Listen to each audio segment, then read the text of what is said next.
The wedding chamber falls silent except for the labored breathing of Europe's most powerful monarch, and the rustle of silk as his bride, his own niece, shifts nervously in the candlelight. Charles II of Spain, the most inbred ruler in human history, stands before Marie-Louise d'Orléans with hands that shake like autumn leaves and a jaw so malformed he can barely speak his wedding vows. Tonight, the fate of the Spanish Empire rests on whether a man who can't chew solid food can somehow consummate his marriage and produce an heir with a woman who shares more DNA with him than most siblings share with each other. The royal physicians wait outside, holding their breath and their medical instruments, knowing that the future of Europe hangs on this moment, because if Charles, whose family tree looks more like a telephone pole, fails to produce offspring, the War of Spanish Succession will tear the continent apart. And judging by the way he's struggling just to remove his ceremonial sword without cutting himself,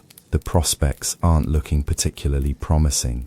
But this isn't just the story of one doomed wedding night. This is the tale of how the most powerful dynasty in European history systematically destroyed itself through 3 centuries of the most catastrophic family planning in human civilization. This is the story of the Habsburgs, a family so committed to keeping their bloodline pure that they turned genetic roulette into an art form, producing emperors who couldn't speak, queens who couldn't think, and finally a king so inbred that his very existence was a medical miracle. But let's start at the beginning, because to understand how Charles II became a walking advertisement for the dangers of family reunions, you need to understand that the Habsburgs didn't set out to destroy themselves genetically. They set out to conquer the world, and their method was as brilliant as it was ultimately catastrophic. They married their way to global domination. Your story begins not with deformity or madness, but with ambition, pure, ruthless, Austrian ambition that would make Machiavelli weep with envy. The year is 1273, and a minor noble named Rudolf of Habsburg has just been elected Holy Roman Emperor through a combination of political maneuvering, strategic bribes, and the kind of luck that would make a lottery winner jealous. Rudolf isn't particularly impressive to look at. No golden locks or piercing blue eyes, just a practical man with a practical plan and an impractical dream of creating a dynasty that would outlast the pyramids. He's got one major asset, an understanding that in medieval Europe, marriage isn't about love or even compatibility. It's about real estate. And he's about to become the most successful property developer in history. The Habsburg strategy, which would define European politics for the next 6 centuries, was elegantly simple. Let others wage war. You, happy Austria, marry. While other royal families were bleeding themselves dry on battlefields, the Habsburgs were conquering through carefully arranged weddings. Need to secure your eastern border, marry your daughter to the Hungarian king. Want to expand into Italy, find a nice Milanese princess for your son. It was warfare by wedding invitation, and the Habsburgs were writing the playbook. And for the first few centuries, it worked brilliantly. By 1519, a Habsburg named Charles V ruled an empire on which the sun never set. Spain, Austria, the Netherlands, much of Italy, vast chunks of the Americas, and territories scattered across the globe like pieces of the world's most expensive board game. He had more titles than most people have middle names and controlled more wealth than some countries' entire GDP. But here's where the Habsburg story takes its fateful turn, because success breeds its own problems. When you control half the known world through strategic marriages, you start running into a mathematical issue. There are only so many suitable marriage partners available, and increasingly those partners are your own relatives. At first, this wasn't particularly alarming. Medieval European royalty had always been a fairly small club, and marrying your cousin was about as controversial as wearing the wrong color to a dinner party. The church might grumble about consanguinity laws, but a generous donation and a well-placed bishop could usually solve those problems. Besides, keeping the bloodline pure was considered good breeding, literally. Tuochimo, the Habsburgs, being practical people, embraced this logic with the enthusiasm of accountants who'd just discovered a new tax loophole. Why marry outside the family and risk diluting your perfect Habsburg genes when you could marry within it and concentrate all that imperial excellence? It was like compound interest, but for chromosomes. Emperor Maximilian I, who ruled from 1493 to 1519, really got the ball rolling on what would become the family's signature strategy.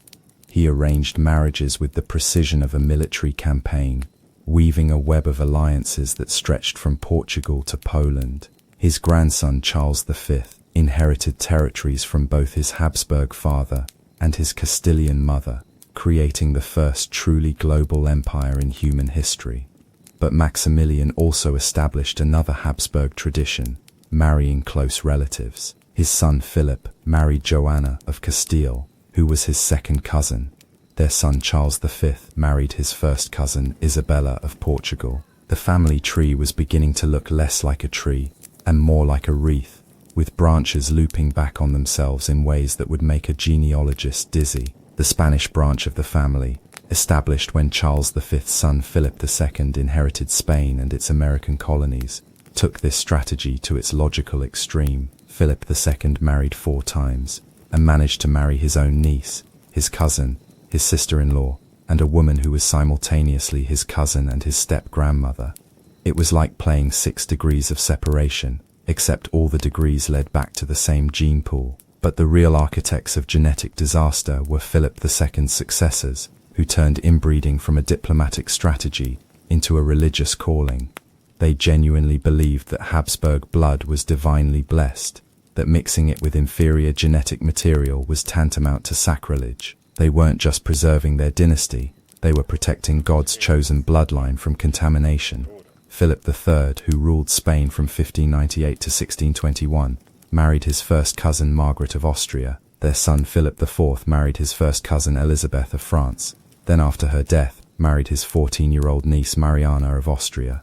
Each generation, the genetic circle grew smaller and the consequences grew larger. By the time we reached the mid-17th century, the Spanish Habsburgs had created a closed genetic system that would have impressed Charles Darwin if he'd been around to study it, and horrified him if he'd understood what it was producing. They had essentially turned the Spanish royal family into a long-term experiment in genetic concentration, and the results were becoming increasingly difficult to ignore. The Austrian branch of the family, meanwhile, was conducting its own experiments in chromosomal creativity. Emperor Ferdinand I married his niece Anna of Bohemia and Hungary. Their son Maximilian II married his first cousin Maria of Spain. The pattern repeated with mechanical precision, each generation marrying closer relatives with the dedication of scientists pursuing a hypothesis. And what was the hypothesis? That Habsburg genes were so superior that concentrating them would produce superhumans, emperors with enhanced intelligence, beauty, and divine authority.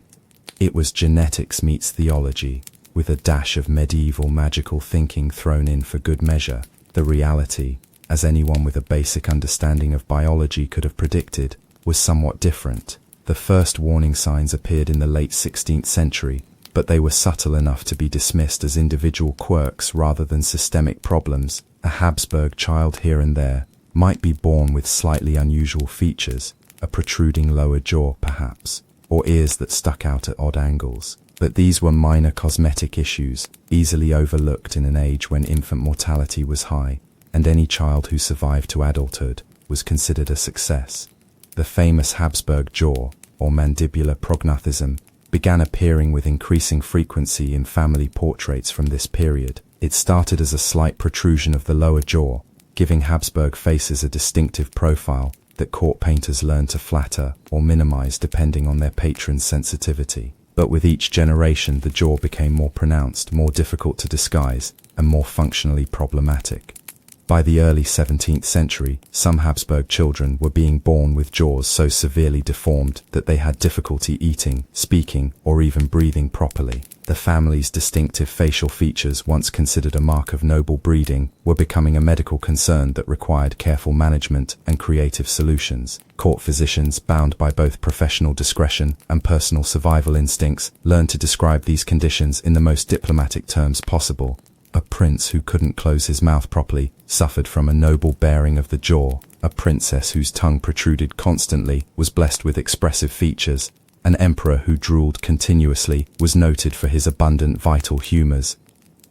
But behind the euphemistic medical reports, the reality was becoming increasingly difficult to manage. Habsburg children required special tutors who understood their speech impediments, special foods that could be consumed without chewing, and special protocols for public appearances that minimized their physical limitations. The family's response to these challenges was characteristically Habsburg.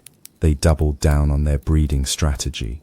If some Habsburg children were experiencing problems, clearly they needed more Habsburg blood, not less. The solution to genetic difficulties was genetic purity, and genetic purity meant marrying even closer relatives.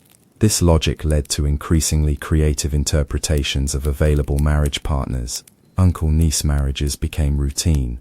First cousins were considered practically strangers. Second cousins were foreign matches that required careful diplomatic consideration. The family was essentially running out of relatives to marry, and they were solving this problem by redefining what constituted an acceptable degree of separation. The Spanish branch of the family, geographically isolated and culturally obsessed with purity of blood, became particularly extreme in their matrimonial mathematics. They began calculating relationships, not just through direct descent, but through multiple family connections, creating Byzantine family trees that required teams of genealogists to navigate. A typical Spanish Habsburg marriage negotiation in the early 17th century would involve extensive research into how the potential bride and groom were related through their father's lines, their mother's lines, their grandparents' various marriages, and any collateral family connections going back several generations. The goal was to maximize the number of family connections while maintaining the technical legality of the union. The result was marriages between people who were related in multiple ways simultaneously. Philip IV's second wife, Mariana of Austria, was his niece through one family line, his second cousin through another, and his step-great-niece through a third. Their family relationship was so complex that contemporary genealogists required charts and diagrams to explain it properly. These relationships weren't accidental or politically convenient. They were deliberately sought out as genetically desirable. The Habsburgs had convinced themselves that the more family connections a marriage could claim, the more concentrated and powerful the resulting offspring would be. They were essentially trying to create genetic supernova, and like most supernovas, the result was spectacular, brief, and ultimately catastrophic. The Austrian Habsburgs, meanwhile, were developing their own variations on the theme. Emperor Leopold I married his first cousin Margarita Teresa of Spain, who was also his step-niece and his second cousin, through two other family lines. When she died, he married her first cousin Claudia Felicitas of Tyrol, who was his own second cousin and step-great-niece. These weren't marriages of convenience or political necessity. They were love matches within the narrow confines of acceptable Habsburg genetics. Leopold I was reportedly devoted to both his wives, writing them poetry and composing music for them. The family had managed to create a culture where falling in love with your own relatives wasn't just acceptable, but romantic. The emotional psychology of Habsburg marriages is fascinating in its own right.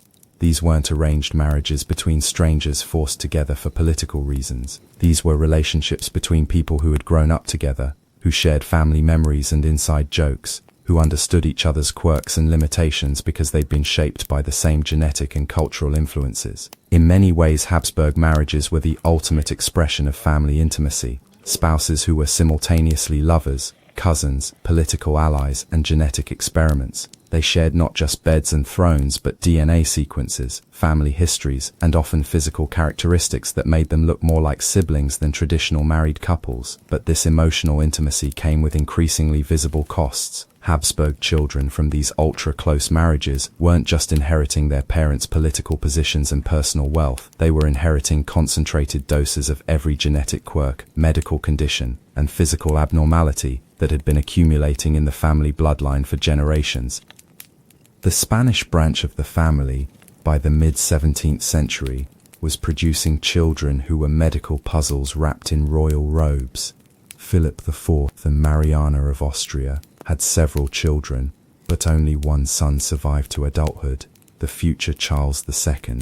The other children died in infancy or early childhood, from what court physicians delicately described as constitutional weaknesses, a euphemistic way of saying that their genetic inheritance was incompatible with survival. Charles II himself, born in 1661, represented the culmination of nearly 200 years of Habsburg genetic experimentation. His parents were uncle and niece, but they were also related through multiple other family connections that made their relationship genetically closer than typical sibling relationships. Charles wasn't just inbred.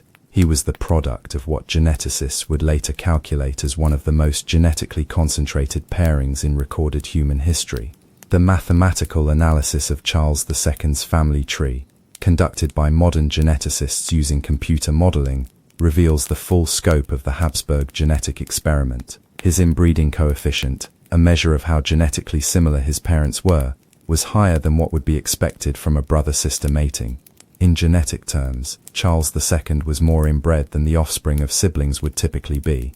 This wasn't the result of one unfortunate marriage but of systematic genetic concentration spanning multiple generations. Every Habsburg marriage for over a century had been contributing to this moment, each union adding another layer of genetic similarity to the family bloodline. Charles II wasn't just the son of Mariana and Philip IV. He was the product of an entire dynasty's worth of genetic convergence. The physical manifestations of this genetic concentration were immediately apparent at Charles's birth. Court physicians, trained in diplomatic discretion, struggled to find positive ways to describe the new prince's condition. He was born with the most extreme case of the Habsburg jaw ever recorded, a mandibular prognathism so severe that his upper and lower teeth couldn't meet. His tongue was too large for his mouth, causing constant drooling and speech difficulties. His head was misshapen, his limbs were weak, and his overall development was clearly abnormal. But Charles was the heir to the Spanish throne, the future ruler of the world's largest empire, and court protocol demanded that his condition be described in terms befitting his royal status. Official birth announcements spoke of his noble countenance and distinctive royal bearing. Court poets composed verses celebrating his unique Habsburg features and divinely ordained appearance. The reality behind this diplomatic language was a child who required constant medical attention and specialized care just to survive infancy. Charles couldn't breastfeed properly due to his jaw deformity, requiring wet nurses trained in techniques for feeding children with severe facial abnormalities. He couldn't speak clearly until he was 4 years old, and even then, his speech remained largely incomprehensible to anyone outside his immediate family circle. As Charles grew older, the full extent of his genetic inheritance became increasingly apparent. He suffered from what modern medical analysis suggests was a combination of disorders, including mandibular prognathism, possible pituitary dysfunction, probable kidney dysfunction, and likely intellectual disability. He also experienced frequent seizures, digestive problems, and what court physicians described as melancholic episodes, probably severe depression exacerbated by his awareness of his own limitations. But Charles II wasn't just a medical curiosity. He was the King of Spain and ruler of a global empire that included territories in Europe, the Americas, Asia, and Africa. His condition wasn't just a personal tragedy, but a geopolitical crisis that affected millions of people across multiple continents. The Spanish court developed elaborate protocols for managing their king's limitations while maintaining the fiction of his divine authority. Public appearances were carefully choreographed to minimize speaking requirements and limit the time Charles spent in view of foreign diplomats or domestic nobles. Court painters developed techniques for depicting him in poses that disguised his facial deformities, usually showing him in profile or at angles that minimized the appearance of his jaw. State documents were signed with Charles's name, but the actual writing was often done by secretaries who had mastered imitating his signature. Important decisions were made by councils of advisors who presented their conclusions to Charles for royal approval, which usually consisted of a nod or a gesture that could be interpreted as consent.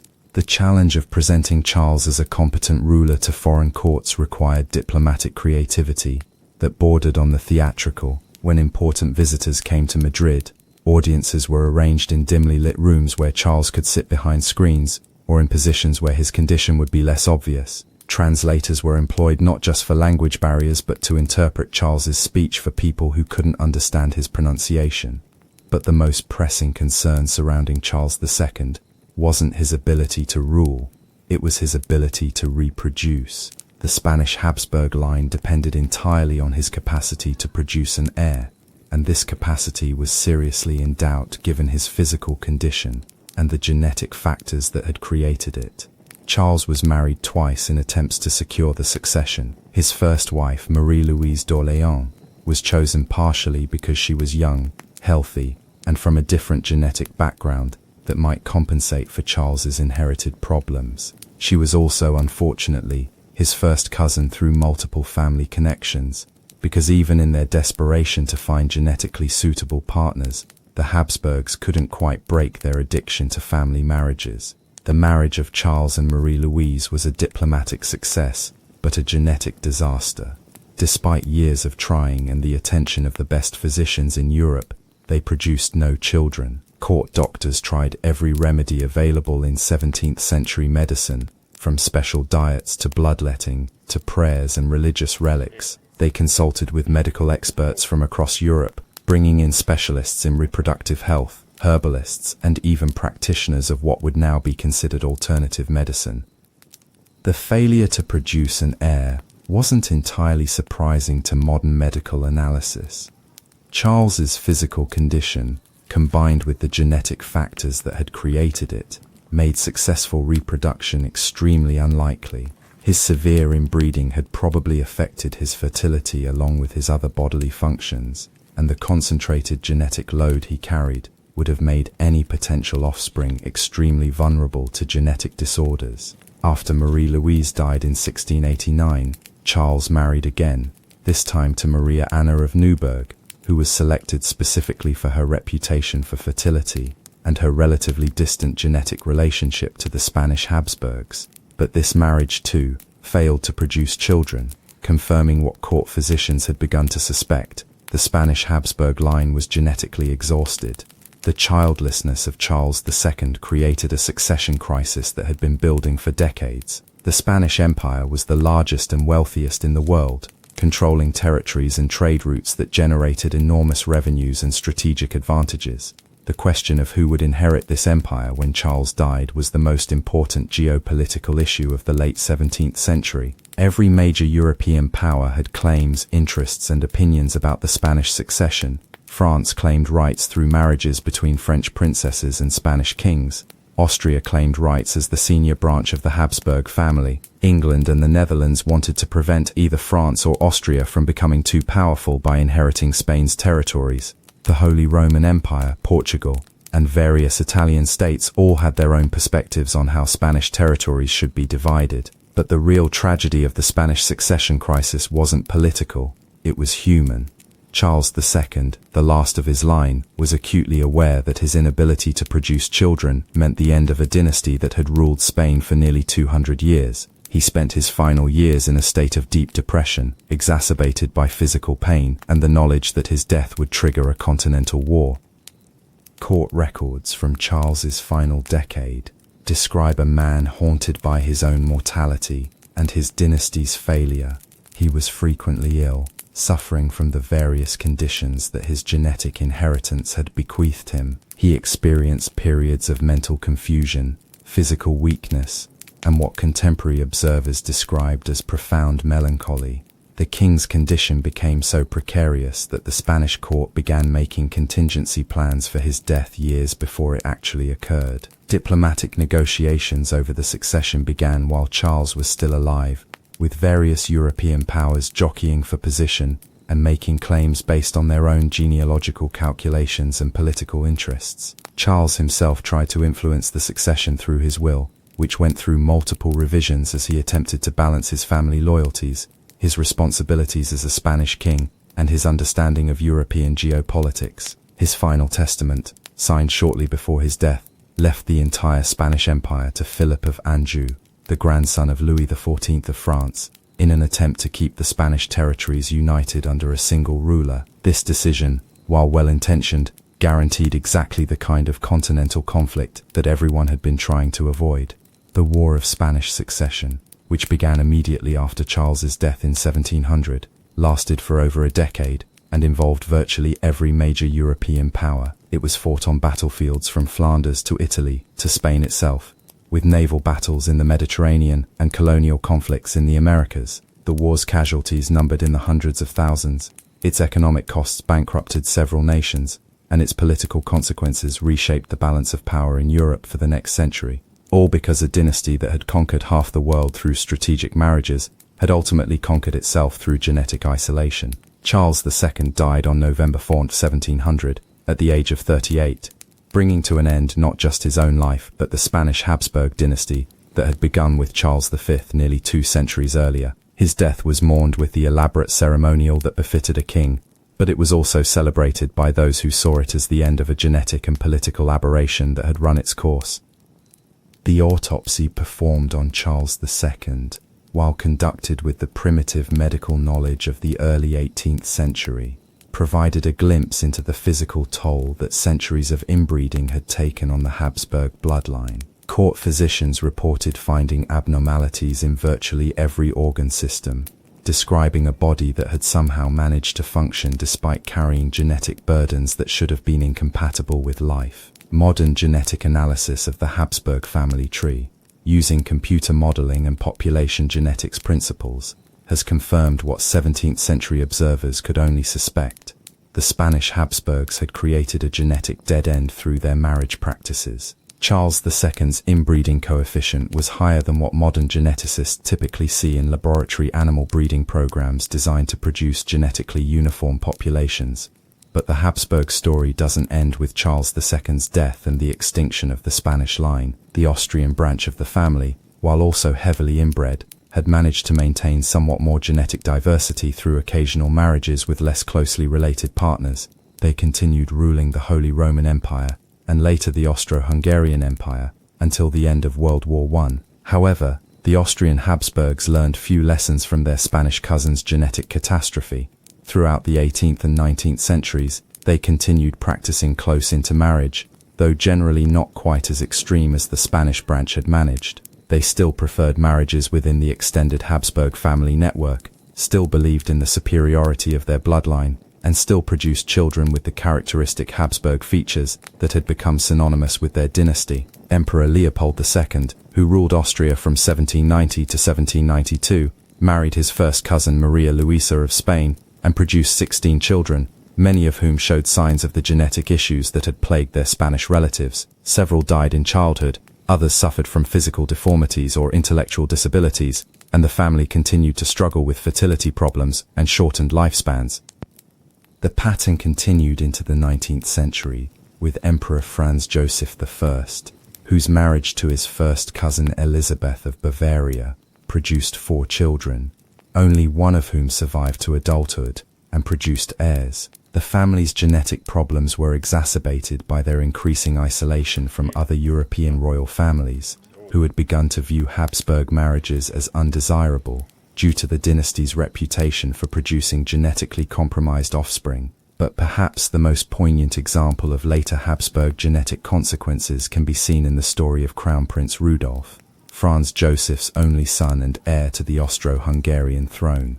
Rudolf inherited not just his family's political responsibilities but also their genetic burden, suffering from what modern analysis suggests was a combination of inherited mental illness, possible bipolar disorder, and the kind of psychological instability that had become increasingly common in Habsburg bloodlines. Rudolf's tragic suicide in 1889, along with his mistress Mary Vetsera, wasn't just a personal tragedy, but a dynasty-ending event that left the Habsburg succession in crisis. Like Charles II 2 centuries earlier, Rudolf's death without legitimate heirs created a political vacuum that contributed to the instability that would eventually lead to World War I and the collapse of the Austro-Hungarian Empire. The scientific understanding of why the Habsburg breeding strategy failed so catastrophically has evolved significantly since Charles II's death. Modern genetics has provided explanations for the physical and mental abnormalities that plagued the dynasty, while historical analysis has revealed the cultural and political factors that prevented them from recognizing and addressing their genetic problems.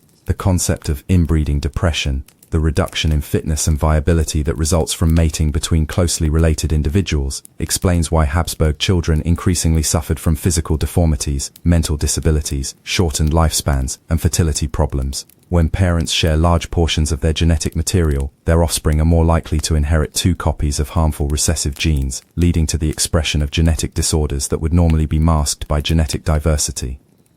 The Habsburg jaw, which became the dynasty's most recognizable feature, is now understood to be a classic example of how inbreeding can amplify minor genetic variations into major physical abnormalities. What might have been a slight variation in jaw structure in the original Habsburg bloodline became progressively more pronounced through generations of genetic concentration, eventually reaching the extreme form seen in Charles II.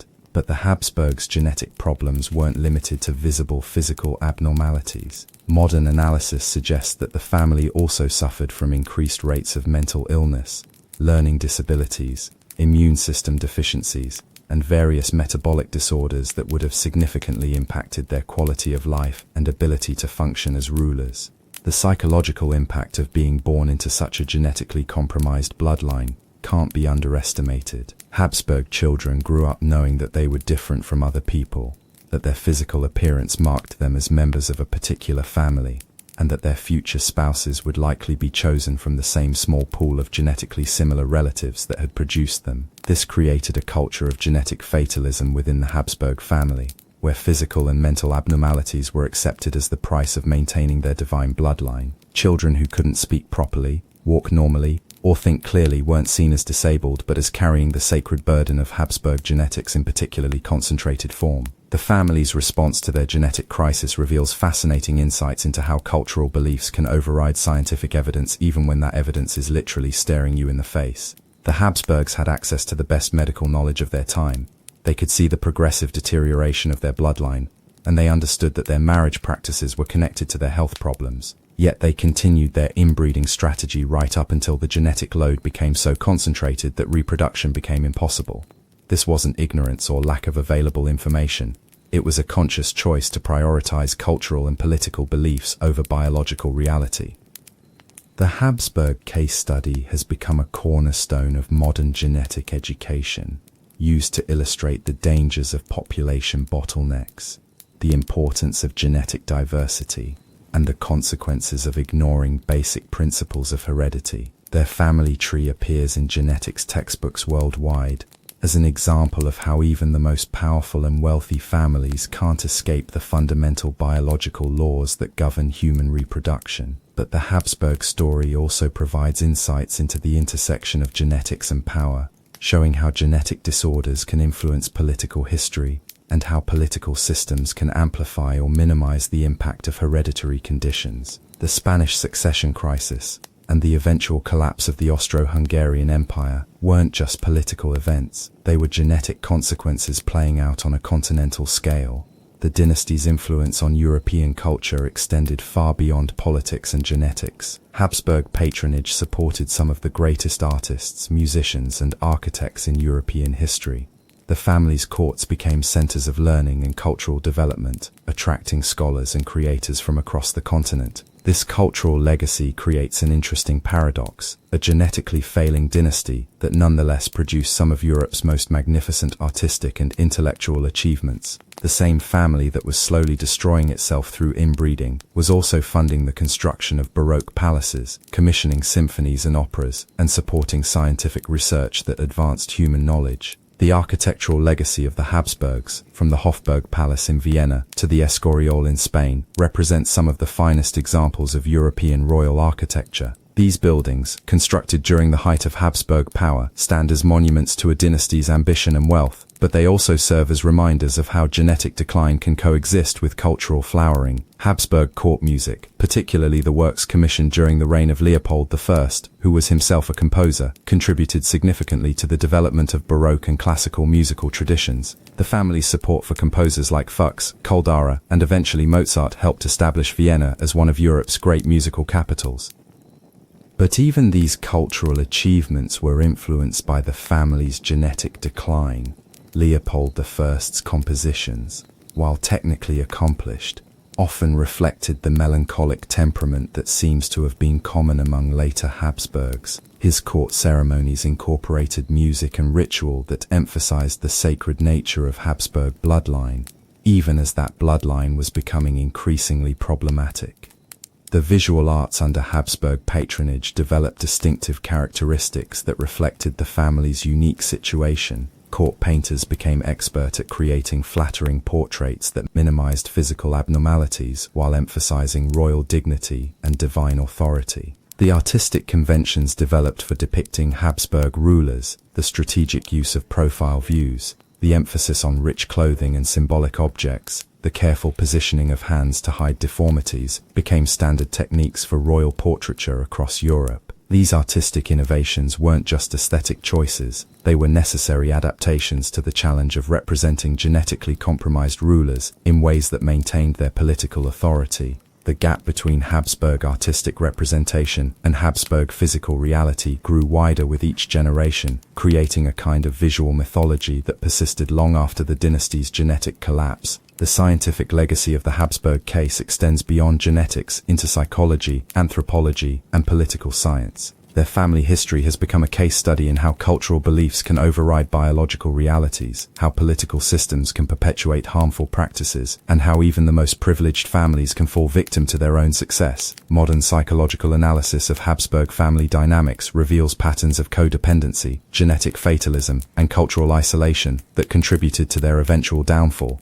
The family's belief in their own genetic superiority created a closed system that became increasingly disconnected from external reality, leading to decisions that seemed rational within their cultural framework but were objectively destructive. The Habsburg breeding strategy also provides insights into the relationship between power and rationality. Despite having access to the best education, advisors, and information available in their time, the family consistently made reproductive choices that undermined their own interests. This suggests that cultural indoctrination can be more powerful than rational analysis, even when the stakes are existential.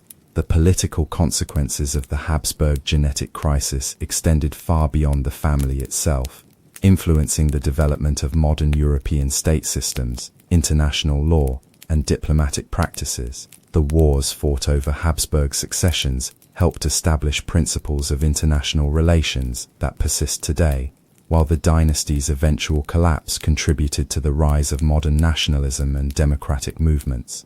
The War of Spanish Succession, triggered by Charles II's death, established many of the legal and diplomatic precedents that still govern international relations. The treaties that ended the war created new principles for determining legitimate succession, balancing power between major states, and resolving conflicting claims to sovereignty.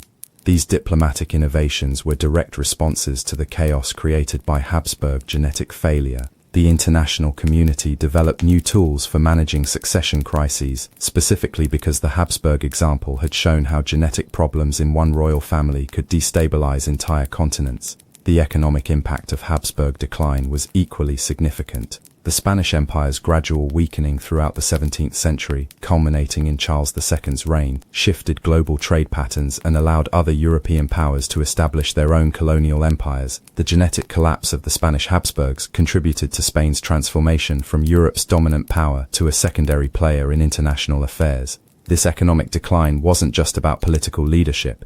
It was about the practical consequences of having genetically compromised rulers making complex economic decisions. Charles II's cognitive limitations affected his ability to understand trade policies, colonial administration, and fiscal management, leading to decisions that weakened Spain's competitive position relative to other European powers. The cultural impact of the Habsburg genetic crisis can still be seen in European attitudes toward aristocracy, royal authority, and genetic inheritance. The family's spectacular failure helped undermine beliefs in the divine right of kings and the inherent superiority of noble bloodlines, contributing to the intellectual foundations of democratic and egalitarian movements. The Habsburg example became a powerful argument against aristocratic privilege based on heredity alone. Enlightenment philosophers like Voltaire and Rousseau cited the dynasty's genetic problems as evidence that noble birth didn't guarantee superior abilities, helping to build the intellectual case for merit-based leadership and democratic governance. This philosophical influence extended into the realm of science and medicine, where the Habsburg case helped establish the importance of understanding heredity and genetic diversity. Early geneticists like Gregor Mendel were aware of the Habsburg example and used it to illustrate principles of inheritance that would eventually revolutionize biological science. The modern understanding of the Habsburg genetic crisis has been enhanced by advances in computational genetics and historical demography. Researchers have used computer modeling to analyze the family's genealogy and calculate inbreeding coefficients for multiple generations, providing precise measurements of how genetically isolated the dynasty had become.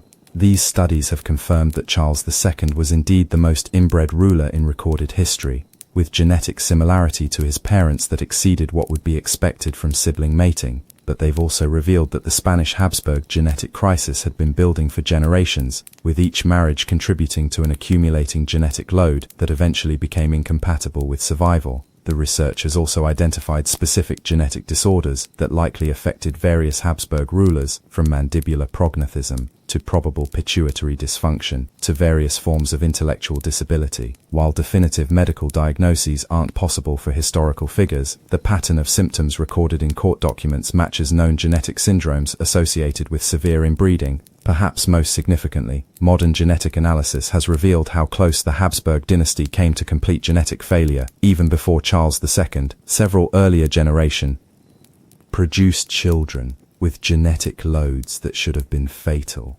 suggesting that the family's survival into the late 17th century was itself remarkable, given their level of genetic concentration. The Habsburg story continues to resonate in contemporary discussions about genetic diversity, population genetics, and the social implications of hereditary conditions. Their case is studied in medical schools as an example of how genetic disorders can affect not just individuals but entire social and political systems. Modern genetic counseling incorporates lessons learned from the Habsburg example, emphasizing the importance of genetic diversity and the risks associated with marriages between closely related individuals. While few contemporary families face the extreme situation that confronted the Habsburgs, the basic principles illustrated by their case remain relevant for understanding inheritance patterns and genetic health. The dynasty's influence on popular culture has been equally persistent, with the Habsburg story appearing in novels, films, documentaries, and historical fiction that explores themes of power, genetics, and family dysfunction. Their tale has become a cautionary story about the dangers of isolation, privilege, and the belief that normal rules don't apply to special people. But perhaps the most important lesson of the Habsburg genetic crisis is about the relationship between culture and biology, and how even the most powerful institutions can be undermined by ignoring fundamental natural laws. The family that conquered Europe through strategic marriages ultimately conquered itself through genetic isolation, proving that DNA doesn't care about your royal titles or divine mandate. The irony is delicious in its completeness. The Habsburgs, who spent centuries believing they were too special for ordinary rules, discovered that genetics is perhaps the most democratic force in the universe. It doesn't matter if you rule half the world or live in a peasant's hut, mess with the fundamental principles of heredity, and you'll pay the same price everyone else does. And that price, in the Habsburg case, was nothing less than dynastic extinction, not through war, revolution, or political upheaval, but through the slow, inexorable mathematics of genetic concentration. They literally bred themselves out of existence, turning what should have been their greatest strength, their carefully preserved bloodline, into their ultimate weakness. The Spanish branch's collapse was so complete that it left contemporaries struggling to understand what had happened. Here was the most powerful empire in the world, controller of vast territories and unimaginable wealth, brought low not by external enemies but by internal contradictions written into their very DNA. It was like watching Superman die from kryptonite poisoning, except the kryptonite was their own family tree. Charles II's wedding night, which we glimpsed at the beginning of this tale, becomes even more poignant when viewed in this context. Here was a man carrying the genetic burden of 2 centuries of Habsburg marriages, attempting to fulfill the most basic biological function required of a king, producing an heir. The tragic comedy of that moment encapsulates everything wrong with the Habsburg approach to power and genetics. The wedding chamber that night must have felt like a laboratory where the final experiment in Habsburg genetic concentration was being conducted. 2 people, more genetically similar than typical siblings, trying to create new life from a gene pool so shallow that it barely qualified as a puddle. The court physicians waiting outside weren't just attending a royal wedding, They were monitoring the last gasp of a genetic system that had been failing for generations, and Charles himself, struggling with his ceremonial sword and his wedding vows, represented the ultimate product of Habsburg genetic engineering. He was what happened when you tried to concentrate royal blood like some kind of medieval distillery, filtering out everything that wasn't pure Habsburg, until you were left with something too refined to actually function. His bride, Marie-Louise d'Orléans, found herself in perhaps the most impossible position any royal spouse had ever faced. She wasn't just expected to produce an heir, she was expected to somehow reverse 2 centuries of genetic decline through sheer willpower and French genetics. It was like being asked to restart a car engine by singing to it in a different language. The failure of that marriage, and Charles's subsequent marriage to Maria Anna of Neuburg, wasn't really a personal failure, but a genetic inevitability. By the time Charles reached adulthood, the Habsburg bloodline was so compromised that successful reproduction would have required a miracle that even divine right couldn't provide.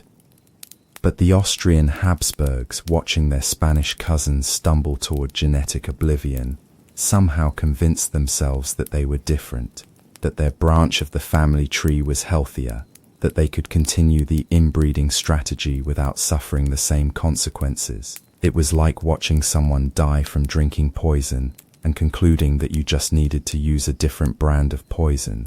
Emperor Leopold I, Charles II's contemporary and relative, married his own first cousin and niece Margarita Teresa of Spain in 1666. Margarita Teresa was, coincidentally, Charles II's sister, making this marriage a particularly pure example of Habsburg genetic concentration. Leopold was essentially marrying into the same gene pool that had produced the most inbred ruler in history, apparently believing that Austrian Habsburg genes would somehow neutralize Spanish Habsburg problems. The marriage produced 4 children, only one of whom survived to adulthood, Maria Antonia, who went on to marry Maximilian II Emmanuel of Bavaria and die young. The other 3 children died in infancy or early childhood, their deaths attributed to the kind of constitutional weaknesses that had become the Habsburg family euphemism for genetic failure. When Margarita Teresa died in 1673, Leopold married again, this time choosing Claudia Felicitas of Tyrol, who was his second cousin, and therefore slightly less genetically similar than his first wife. This marriage was briefly more successful, producing 2 daughters who survived to adulthood, but Claudia Felicitas herself died young, possibly from complications related to the genetic burden she was carrying as a Habsburg descendant. Leopold's third marriage, to Eleonore Magdalene of Nuremberg, finally produced a surviving male heir, the future Emperor Joseph I, but even this success came with costs. Joseph I, while more functional than his Spanish cousin Charles II, still suffered from health problems that limited his reign and contributed to his early death at age 32. The pattern was unmistakable to anyone willing to see it. Each generation of Habsburgs was becoming less viable, more prone to infant mortality, more susceptible to genetic disorders, and less capable of fulfilling the basic biological functions required for dynastic continuation. The family was caught in a genetic death spiral that was accelerating with each passing generation. But cultural momentum is a powerful force, and the Habsburgs had built their entire identity around the belief that their bloodline was specially blessed, divinely chosen, and genetically superior to ordinary humanity. Admitting that their breeding strategy was failing would have required them to abandon not just their marriage practices, but their fundamental understanding of what made them special. Instead, they developed increasingly elaborate explanations for why their children kept dying, why their rulers kept suffering from bizarre medical conditions, and why their dynasty kept teetering on the edge of extinction. Court physicians became experts in creative diagnosis, describing genetic disorders as signs of divine favor and physical abnormalities as marks of royal distinction. The Habsburg jaw, which had become so extreme in Charles II that he literally couldn't chew solid food, was reframed as a sign of noble bearing. The speech impediments that plagued Habsburg children were described as evidence of thoughtful contemplation. The seizures and mental episodes that affected various family members were interpreted as mystical experiences or divine communications. This psychological denial allowed the family to continue their destructive breeding practices long past the point where the evidence of genetic failure should have forced a change in strategy.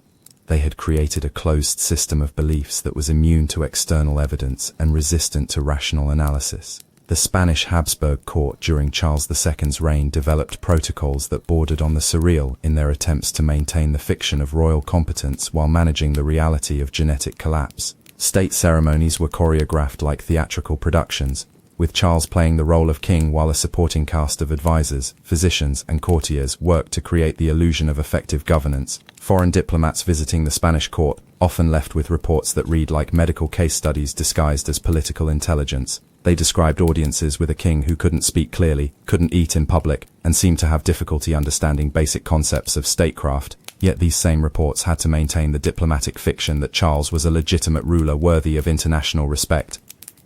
The gap between Habsburg reality and Habsburg representation reached its peak during Charles II's reign, when the difference between the official version of events and the actual facts became so wide that it created its own kind of parallel universe. Court artists painted Charles as a vigorous ruler, court poets praised his wisdom and strength, and court historians recorded his reign as a continuation of Habsburg greatness, even as everyone involved knew they were documenting the final act of a genetic tragedy. This disconnect between official narrative and lived reality extended to Charles's marriages and the desperate attempts to produce an heir. Court announcements proclaimed the royal couple's devotion and optimism, physicians issued regular bulletins about the Queen's health and prospects, and the entire Spanish establishment maintained the pretense that successful reproduction was just a matter of time and divine favor. The private reality was very different. Charles's physical condition made normal marital relations extremely difficult. His genetic inheritance made successful reproduction highly unlikely, and his mental state, increasingly affected by depression and anxiety about his dynasty's failure, created additional psychological obstacles to procreation. Marie-Louise d'Orléans, his first wife, found herself trapped in a marriage that was simultaneously the most important political union in Europe and a deeply personal tragedy. She was young, healthy, and from a genetic background that should have compensated for Charles's inherited problems, but she was also expected to overcome centuries of Habsburg genetic damage through sheer determination. The pressure on Marie-Louise was immense and multifaceted. She wasn't just a wife but a political instrument whose primary function was to reverse Spanish decline through successful childbearing. Every month that passed without a pregnancy announcement was treated as a minor crisis. Every miscarriage or failed conception was analyzed by teams of physicians and theologians looking for explanations and solutions. Court records from this period reveal the extraordinary lengths to which 17th century medicine went in attempting to address the royal fertility crisis. Marie-Louise was subjected to treatments that ranged from the merely uncomfortable to the genuinely dangerous, all in service of trying to achieve what genetics had made nearly impossible. Special diets were prescribed based on theories about foods that promoted fertility. Bloodletting was performed according to astrological calculations, designed to align her bodily humors with celestial influences favorable to conception. Prayers were offered, relics were consulted, and pilgrimages were undertaken to shrines associated with successful childbirth. None of these interventions addressed the fundamental problem. Charles II was carrying a genetic load so concentrated that normal reproduction was biologically improbable. His inbreeding coefficient, calculated by modern geneticists, suggests that any children he might have fathered would have faced genetic challenges that would have made survival to adulthood extremely unlikely. When Marie-Louise died in 1689 without producing children, the Spanish court faced a crisis that went beyond normal succession concerns. They needed to find another wife for Charles, but they also needed to confront the growing evidence that the problem might not be with his wives but with the king himself. The selection of Maria Anna of Neuburg as Charles's second wife represented a subtle acknowledgement of this reality. Unlike Marie-Louise, who had been chosen partially for her Habsburg connections, Maria Anna was selected specifically for her genetic distance from the Spanish royal family. She came from a German noble house with no recent Habsburg marriages, representing the closest thing to fresh genetic material that diplomatic protocol would allow. But even this strategic choice couldn't overcome the fundamental biological obstacles that Charles represented. His second marriage, like his first, failed to produce children, confirming what court physicians had begun to suspect but couldn't publicly acknowledge. The Spanish Habsburg line was genetically exhausted. The psychological impact of this failure on Charles himself was devastating. He was acutely aware that his inability to produce heirs meant the end of his dynasty, and this knowledge contributed to the severe depression that characterized his final years. Court observers described a man haunted by his own mortality and his family's failure, spending long periods in religious contemplation and becoming increasingly isolated from normal court activities. Charles's final decade was marked by a kind of genetic fatalism that permeated the entire Spanish court. Everyone understood that the king was dying without heirs, that the Habsburg line was ending, and that the Spanish Empire would soon face a succession crisis that could trigger continental war. Yet official protocol demanded that these realities remain unspoken, and that the fiction of dynastic continuity be maintained until the very end. The writing of Charles's will became an exercise in acknowledging defeat while trying to salvage something from the wreckage of Habsburg ambitions. His decision to leave the Spanish throne to Philip of Anjou was an attempt to keep the Spanish territories united, but it was also an admission that the Habsburg genetic experiment had failed so completely that continuing the family line was no longer possible. When Charles II finally died on November 4, 1700, his death represented more than the end of a reign or even the end of a dynasty. It marked the conclusion of one of the most systematic and prolonged genetic experiments in human history, a 200-year attempt to concentrate royal blood that had instead concentrated genetic problems to the point of dynastic extinction. The autopsy performed on Charles's body, while limited by 18th-century medical knowledge, provided physical evidence of what the Habsburg breeding strategy had ultimately produced. Court physicians found abnormalities in virtually every organ system, describing a body that had somehow managed to function despite carrying genetic burdens that should have been incompatible with life. Modern analysis of the autopsy report suggests that Charles suffered from a combination of conditions including severe mandibular prognathism, possible acromegaly, probable renal dysfunction, and likely cognitive impairment. His body was essentially a catalogue of the genetic disorders that could result from extreme inbreeding, a living museum of hereditary abnormalities that had been accumulating in the Habsburg bloodline for generations. But Charles II wasn't just a medical curiosity. He was also the last representative of a political and cultural system that had shaped European civilization for centuries. His death marked the end of the Spanish Habsburg Empire as a unified political entity, and the beginning of a new phase in European history characterized by different approaches to power, legitimacy, and international relations. The War of Spanish Succession that followed Charles's death wasn't just a conflict over territory and trade routes. It was a war fought over the consequences of genetic failure. The various European powers weren't just competing for Spanish inheritance. They were dealing with the practical results of a dynasty that had bred itself out of existence. The treaties that ended the war established new principles for managing succession crises and balancing power between major states, but they were also responses to the unique situation created by Habsburg genetic collapse.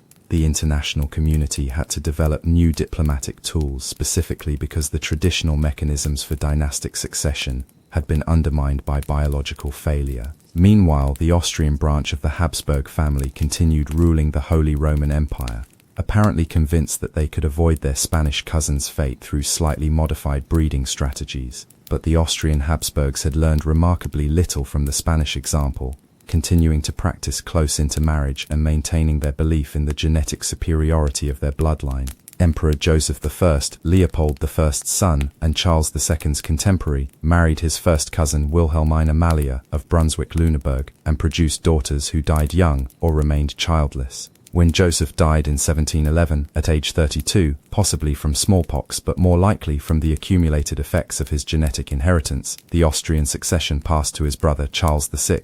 Charles VI, who had actually been a candidate for the Spanish throne before Philip of Anjou's selection, married his second cousin Elizabeth Christine of Brunswick-Wolfenbüttel in 1708. This marriage was slightly less genetically concentrated than typical Habsburg unions, and it did produce surviving children, including the future Empress Maria Theresa, who would become one of the most successful Habsburg rulers. But even Maria Theresa, despite her political achievements, couldn't escape the genetic legacy of her family's breeding practices. She suffered from various health problems throughout her life, and several of her children died young or experienced significant medical difficulties. The Habsburg genetic burden was proving remarkably persistent, continuing to affect the family's health and fertility, even when marriage partners were chosen from somewhat more distant genetic backgrounds. The pattern continued into the 19th century with Emperor Franz Joseph I, whose marriage to his first cousin Elizabeth of Bavaria produced 4 children, only one of whom survived to produce heirs. The family's genetic problems were becoming increasingly difficult to ignore, even as they maintained their political power and cultural influence. Crown Prince Rudolf, Franz Joseph's only son, inherited not just the Habsburg throne, but also the accumulated genetic problems of his bloodline. Modern analysis suggests that Rudolf suffered from bipolar disorder, possible syphilis, and the kind of psychological instability that had become increasingly common in Habsburg descendants. His suicide in 1889, along with his mistress Mary Vetsera, ended the direct Habsburg male line and contributed to the political instability that would eventually lead to World War I. The collapse of the Austro-Hungarian Empire in 1918 marked the final end of Habsburg political power, bringing to a close a dynasty that had ruled various European territories for over 600 years. But unlike the Spanish branch, which had ended through genetic extinction, the Austrian Habsburgs were brought down by military defeat and political revolution, rather than biological failure. The scientific understanding of what had happened to the Habsburg family evolved slowly over the centuries following their decline. Early geneticists like Gregor Mendel were aware of the Habsburg example and used it to illustrate principles of inheritance, but the full scope of their genetic problems wasn't understood until the development of modern population genetics and computer modeling techniques. Today, the Habsburg case is studied as one of the most extreme examples of inbreeding depression in human history. Their family tree has become a standard illustration in genetics textbooks used to teach students about the importance of genetic diversity and the consequences of ignoring basic principles of heredity. Modern calculations of Habsburg inbreeding coefficients reveal just how genetically isolated the family had become by the late 17th century. Charles II's parents were more closely related than typical siblings, making him more inbred than the offspring of a brother-sister mating would normally be. This level of genetic concentration is rarely seen outside of laboratory animal breeding programs designed to produce genetically uniform populations for research purposes. The Habsburg story continues to influence contemporary discussions about genetics, power, and social responsibility. Their case demonstrates how cultural beliefs can override biological realities, how privilege can become a barrier to rational decision-making, and how even the most powerful institutions can be undermined by ignoring fundamental natural laws. But perhaps most importantly, the Habsburg genetic crisis illustrates the democratic nature of biology itself. DNA doesn't recognize royal titles, divine mandates, or claims of genetic superiority. The same laws that govern heredity in peasant families also apply to imperial dynasties, and attempts to circumvent these laws through cultural belief or political power are ultimately doomed to failure. The Habsburg dynasty that began with dreams of genetic perfection ended with the reality of genetic collapse, proving that nature has its own logic that transcends human ambition and political calculation. Their story serves as a reminder that biological laws are more fundamental than social conventions, and that ignoring scientific principles in favor of cultural beliefs is a strategy that works only until it doesn't. In the end, the Habsburgs discovered what every organism eventually learns, that survival depends not on purity but on diversity, not on concentration but on variation, not on isolation but on exchange. They spent centuries trying to perfect their bloodline, and instead perfected a demonstration of why genetic diversity matters more than genetic pedigree. Their legacy lives on not in the dynasties they hope to create, but in the lessons they inadvertently taught about heredity, power, and the ultimate futility of trying to exempt yourself from the biological laws that govern all living things. The most inbred royal family in history became, paradoxically, one of the most important contributors to our understanding of why inbreeding is a catastrophically bad idea. The Habsburg experiment continues to serve as a warning written in DNA itself, that royal blood, when concentrated beyond certain limits, becomes not a blessing but a curse, not a mark of superiority but a guarantee of failure, not a path to genetic perfection but a highway to extinction. But to truly understand the full scope of the Habsburg genetic catastrophe, we need to examine the specific mechanisms by which their breeding strategy produced such devastating results. Because this wasn't just a case of bad luck or unfortunate coincidence. It was a systematic dismantling of genetic diversity that followed predictable biological patterns with the inexorable precision of a mathematical equation, the science of inbreeding depression, which the Habsburgs unknowingly demonstrated with such spectacular thoroughness, operates according to principles that are as fundamental to biology as gravity is to physics. When closely related individuals reproduce, their offspring inherit identical copies of genes from both parents, increasing the likelihood that harmful recessive traits will be expressed rather than masked by healthy dominant genes. In a normal genetically diverse population, most individuals carry a few harmful recessive genes, but these are typically hidden by healthy dominant versions of the same genes inherited from the other parent. It's like having a backup system. If one copy of a gene is defective, the other copy can usually compensate and maintain normal function. But when parents are closely related, they're more likely to carry the same defective genes, meaning their children can inherit two copies of the same harmful recessive trait. This is why the children of first cousins have higher rates of genetic disorders than the children of unrelated parents. They're more likely to get a double dose of whatever genetic problems run in their shared family line. The Habsburgs, through their systematic intermarriage over multiple generations, had essentially created a genetic echo chamber where the same harmful traits were being amplified and concentrated with each successive generation. By the time we reached Charles II, the family had accumulated so many shared genetic problems that finding two healthy copies of any given gene was becoming increasingly unlikely. Modern genetic analysis of the Habsburg family tree reveals the mathematical precision with which this disaster unfolded. Charles II's inbreeding coefficient, a measure of how genetically similar his parents were, was calculated at 0.254, meaning his parents shared about 25.4% of their genetic material. To put this in perspective, siblings typically share about 50% of their genes, so Charles's parents were more than half as genetically similar as brothers and sisters. But the problem wasn't just the genetic similarity between Charles's immediate parents. It was the cumulative effect of generations of similar marriages throughout the Habsburg bloodline. Every Habsburg marriage for the previous 150 years had been contributing to this genetic convergence, each union adding another layer of shared DNA to the family's increasingly narrow gene pool. The result was a genetic bottleneck so severe that Charles II was essentially the product of what biologists call a founder effect, carried to its logical extreme. In normal populations, founder effects occur when small groups become isolated and lose genetic diversity over time. But the Habsburgs had created an artificial founder effect by deliberately restricting their gene pool to a single family line and then systematically reducing that line's genetic diversity through repeated intermarriage. The physical manifestations of this genetic concentration were both predictable and devastating.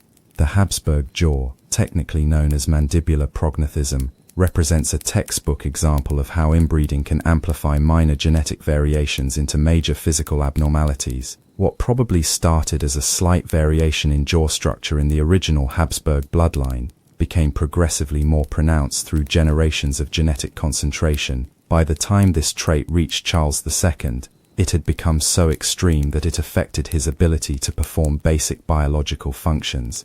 He couldn't chew solid food properly, couldn't speak clearly, and had difficulty breathing through his mouth. His tongue was too large for his oral cavity, causing constant drooling and further complicating his speech problems.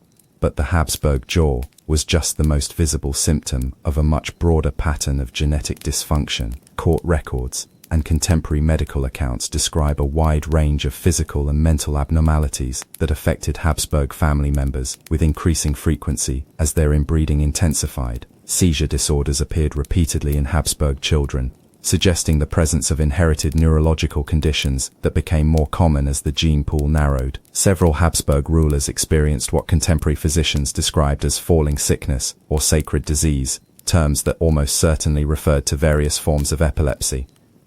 Mental health problems also became increasingly prevalent in later Habsburg generations. Depression, anxiety, and what modern psychiatrists would probably diagnose as bipolar disorder appeared with alarming frequency among family members. These conditions weren't just personal tragedies but political crises, as mentally unstable rulers made increasingly erratic decisions that affected millions of subjects. Fertility problems, which ultimately doomed the Spanish Habsburg line, were another predictable consequence of extreme inbreeding. When genetic diversity is severely reduced, reproductive systems often malfunction, leading to reduced fertility, increased miscarriage rates, and higher infant mortality. Charles II's inability to produce children wasn't just personal bad luck. It was the inevitable result of carrying too many harmful recessive genes related to reproductive function. The immune system dysfunction that seemed to plague later Habsburgs was also consistent with severe inbreeding depression. Genetic diversity is particularly important for immune system function, as it helps the body recognize and respond to a wide variety of potential threats. When this diversity is reduced through inbreeding, individuals become more susceptible to infections, autoimmune disorders, and other immune-related problems. Contemporary accounts describe Habsburg family members suffering from frequent illnesses, unusual infections, and mysterious medical conditions that physicians struggled to diagnose or treat. While 17th century medicine wasn't sophisticated enough to understand immune system function, the pattern of health problems described in court records is consistent with the kind of immune dysfunction that modern genetics associates with severe inbreeding. Even the Habsburg family's notorious mental instability can be understood in genetic terms. The human brain is an extraordinarily complex organ that depends on the proper function of thousands of different genes. When genetic diversity is reduced through inbreeding, the likelihood of inheriting harmful combinations of brain-related genes increases dramatically. The result can be a wide range of neurological and psychiatric problems, from mild learning disabilities to severe mental illness. The Habsburg family tree is littered with individuals who displayed symptoms consistent with various forms of cognitive impairment, personality disorders, and psychotic conditions that would have been devastating both personally and politically. But perhaps the most tragic aspect of the Habsburg genetic crisis was how it affected the family's children. Court records from the 16th and 17th centuries describe a heartbreaking pattern of infant mortality, childhood disability, and premature death that grew worse with each generation. Habsburg children were increasingly likely to be born with severe physical deformities, developmental delays, and medical conditions that made survival to adulthood unlikely. Those who did survive often suffered from chronic health problems that limited their ability to function normally or fulfill their expected roles as future rulers. The psychological impact on Habsburg parents watching their children struggle with genetic problems that they themselves had unwittingly created must have been enormous. Yet the family's cultural commitment to their breeding strategy prevented them from understanding or addressing the real cause of their children's suffering. Instead, they developed elaborate explanations that attributed their children's problems to everything except genetics: divine displeasure, astrological influences, poisoning by enemies, curses from political opponents, anything that didn't challenge their fundamental belief in the superiority of Habsburg blood. This psychological denial allowed the family to continue their destructive practices long past the point where rational analysis should have forced a change in strategy. They had created a closed system of beliefs that was immune to contradictory evidence and resistant to rational evaluation. The Habsburg case illustrates how cultural indoctrination can override even the most obvious biological feedback. Despite having direct daily evidence that their breeding strategy was producing increasingly disabled children, the family continued to pursue the same approach with religious fervor. This wasn't ignorance in the modern sense. The Habsburgs had access to the best medical knowledge of their time. They consulted with learned physicians from across Europe, and they were certainly intelligent enough to recognize patterns and draw logical conclusions. Their failure wasn't intellectual but cultural, rooted in beliefs so fundamental to their identity that questioning them was literally unthinkable. The Spanish Habsburg court during Charles II's reign represents the culmination of this cultural delusion. Here was an entire governmental system organized around maintaining the fiction that a severely disabled, genetically compromised ruler was actually a divinely appointed monarch capable of effective leadership. The daily reality of governing the Spanish Empire with Charles II as titular head required extraordinary creativity and diplomatic skill. State ceremonies had to be choreographed to minimize his speaking requirements and limit his exposure to situations where his disabilities would be obvious. Important decisions were made by councils of advisors, who then presented their conclusions to Charles for a royal approval that often consisted of little more than a nod or gesture. Foreign diplomats visiting the Spanish court developed their own protocols for dealing with a king whose condition made normal diplomatic interaction impossible. Audiences were conducted in dimly lit rooms, with interpreters present not just for language barriers but to help translate Charles's unclear speech for visitors who couldn't understand his pronunciation. Written correspondence with other European courts required similar accommodations. Letters were composed by secretaries who had learned to imitate Charles's signature and writing style, while the actual content was determined by advisors who understood both Spanish interests and the king's limited comprehension of complex political issues. The economic consequences of having a genetically compromised ruler were equally significant. Charles's cognitive limitations affected his ability to understand trade policies, colonial administration, and fiscal management, leading to decisions that weakened Spain's competitive position relative to other European powers. The Spanish Empire's gradual decline throughout the 17th century wasn't just about political or military factors. It was also about the practical difficulties of maintaining a global empire, when your ruler couldn't fully grasp the complexity of the decisions required to manage such a vast office. Trade agreements were negotiated by ministers who then had to explain their terms to a king whose understanding of commercial principles was limited at best. Colonial policies were implemented by administrators who received their instructions through a chain of advisors and interpreters that often distorted or simplified the original intent. Military decisions, perhaps most crucially, were made by generals and councils who had to work around a commander-in-chief whose grasp of strategic thinking was severely compromised by his genetic inheritance. The result was a gradual erosion of Spanish military effectiveness that contributed to the empire's declining influence in European affairs. But the most profound impact of Charles II's condition was psychological rather than political. His reign represented the visible failure of the entire Habsburg system of beliefs about blood, breeding, and divine authority. Every public appearance was a reminder that their supposedly superior bloodline had produced someone who was manifestly inferior to ordinary healthy individuals. This cognitive dissonance created a kind of collective psychological crisis within the Spanish court. Courtiers, diplomats, and administrators had to simultaneously maintain their official belief in Habsburg genetic superiority, while dealing daily with evidence that contradicted this belief in the most fundamental way possible. The result was a court culture characterized by elaborate pretense, willful blindness, and the kind of groupthink that develops when inconvenient truths become literally unspeakable. Everyone knew that Charles was severely disabled. Everyone understood that his condition was related to his family's breeding practices, but nobody could acknowledge these facts without undermining the entire ideological foundation of Habsburg rule. This psychological pressure manifested in various ways throughout the Spanish court. Some courtiers became obsessively devoted to maintaining royal dignity through ever more elaborate ceremonial protocols. Others developed almost mystical interpretations of Charles's condition, describing it as evidence of divine favor or supernatural connection rather than genetic disability. Still others channeled their anxiety into scapegoating, blaming Charles's problems on external enemies, foreign influences, or supernatural forces that could be fought rather than accepted. The Spanish Inquisition's increased activity during Charles's reign partly reflected this psychological need to find external explanations for internal failures.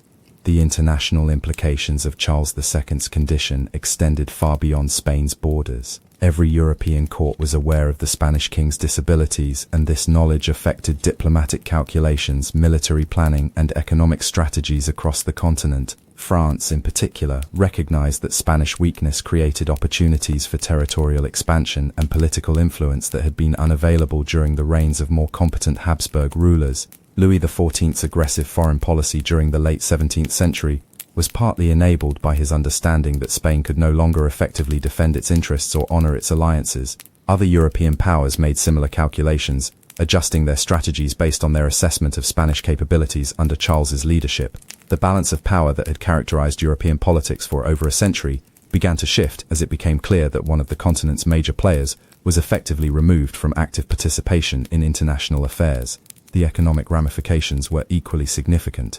Spanish trade routes became vulnerable to interference from other European powers, who understood that effective retaliation was unlikely.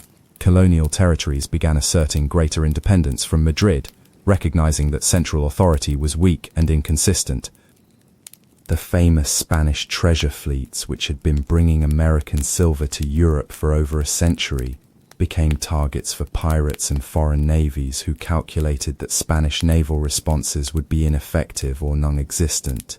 The flow of precious metals that had funded Spanish power and influence gradually diminished as other nations learned to exploit Spanish weakness. But perhaps most importantly, Charles II's reign demonstrated to European observers that the entire system of hereditary monarchy was vulnerable to genetic failure. If the most powerful dynasty in Europe could produce such a manifestly incompetent ruler through their breeding practices, what did that say about the biological foundations of royal authority? This realization contributed to the intellectual climate that would eventually produce Enlightenment critiques of hereditary privilege and divine right theory. Philosophers like Voltaire and Montesquieu would later cite the Habsburg example as evidence that noble birth didn't guarantee superior abilities, helping to build the intellectual foundation for more democratic forms of government. The scientific implications of the Habsburg genetic crisis were equally far-reaching. Early students of heredity, including botanists and animal breeders, were aware of the Habsburg example and used it to develop theories about the importance of genetic diversity in breeding programs. These observations would eventually contribute to the work of scientists like Gregor Mendel, whose experiments with pea plants helped establish the basic principles of genetics. The Habsburg case provided human evidence for concepts that were being developed through agricultural and botanical research, demonstrating that the same laws of inheritance applied to royal families as to crop varieties. Modern genetic analysis has confirmed what 17th century observers could only suspect, that the Habsburg breeding strategy had created one of the most genetically isolated human populations in recorded history. Computer modeling of their family tree reveals inbreeding coefficients that approach those seen in laboratory animal breeding programs designed to produce genetically uniform populations for research purposes. The level of genetic concentration achieved by the Spanish Habsburgs was so extreme that it provides scientists with a unique case study in the effects of severe inbreeding depression on human populations. Research based on Habsburg genealogical records has contributed to our understanding of how genetic diversity affects health, fertility, and survival in human communities. This research has practical applications for modern genetic counseling, helping medical professionals understand the risks associated with marriages between closely related individuals. While few contemporary families face situations as extreme as the Habsburgs encountered, the basic principles illustrated by their case remain relevant for understanding inheritance patterns and genetic health. The Habsburg story also provides insights into the relationship between culture and biology that extend beyond genetics into anthropology, psychology, and sociology. Their case demonstrates how cultural beliefs can override biological feedback, how social institutions can perpetuate harmful practices, and how even obvious evidence of system failure can be ignored when it contradicts fundamental cultural assumptions. These insights have applications for understanding other situations where cultural practices conflict with biological realities, from dietary customs that cause nutritional deficiencies to marriage practices that increase genetic risks. The Habsburg example illustrates how cultural indoctrination can lead entire societies to pursue strategies that are objectively harmful to their members' health and survival. The psychological mechanisms that allowed the Habsburgs to continue their destructive breeding practices despite mounting evidence of failure are also relevant for understanding other forms of institutional dysfunction. The same cognitive biases that prevented them from recognizing their genetic crisis can be seen in organizations, governments, and social movements that persist with failed strategies because acknowledging failure would require abandoning core beliefs. The Habsburg case study has become a standard example in courses on organizational psychology, decision-making theory, and institutional analysis. Their story illustrates how success can become a trap when it leads to overconfidence, how specialized knowledge can be ignored when it conflicts with established beliefs, and how powerful institutions can become so invested in particular strategies that they continue pursuing them even when those strategies become counterproductive. But beyond its scientific and academic applications, the Habsburg story continues to fascinate popular culture because it represents such a perfect example of hubris meeting nemesis. Here was the most powerful family in the world, convinced of their own genetic superiority, systematically destroying themselves through the very practices they believed made them special.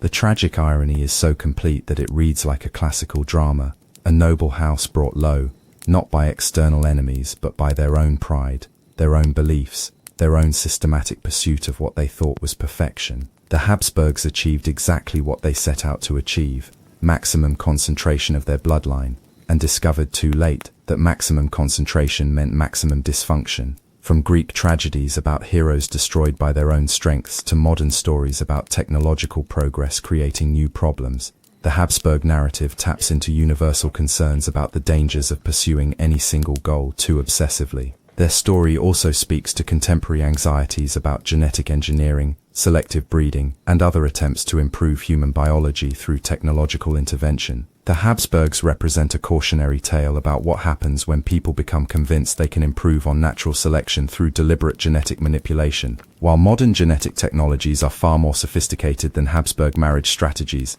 the underlying temptation is similar: the belief that we can identify superior genetic traits and concentrate them to produce improved human beings. The Habsburg example suggests that such approaches may have unexpected consequences that aren't apparent until the damage is already done. The ethical implications of the Habsburg case extend beyond genetics into questions about power, responsibility, and the obligations that come with privilege. The Habsburg rulers weren't just making personal reproductive choices. They were making decisions that affected millions of subjects across multiple continents. When their genetic crisis began affecting their ability to govern effectively, the consequences weren't limited to their own family. Entire populations suffered from poor leadership, economic decline, and political instability that resulted from having genetically compromised rulers making decisions that affected their lives and livelihoods. This raises difficult questions about the responsibilities that come with power and privilege. Do people in positions of authority have obligations to maintain their own fitness for leadership? Should societies have mechanisms for removing leaders whose personal problems interfere with their public duties? How do we balance respect for individual privacy with the need for competent governance? The Habsburg case doesn't provide easy answers to these questions, but it illustrates why they matter. When personal choices have public consequences, the boundary between private life and public responsibility becomes blurred in ways that can be difficult to navigate. Contemporary debates about political leadership, corporate governance, and professional responsibility often involve similar tensions between personal autonomy and public accountability. The Habsburg example provides a historical precedent for thinking about these issues, even though the specific circumstances were unique to their time and culture. The legacy of the Habsburg genetic crisis continues to influence how we think about heredity, power, and social organization. Their story has become part of the collective cultural memory that shapes our understanding of genetics, politics, and human nature itself. In popular culture, the Habsburgs have become synonymous with the dangers of inbreeding and the consequences of genetic isolation. Their name appears in discussions about everything from dog breeding to genetic counseling, serving as a shorthand reference for what happens when genetic diversity is sacrificed for other goals.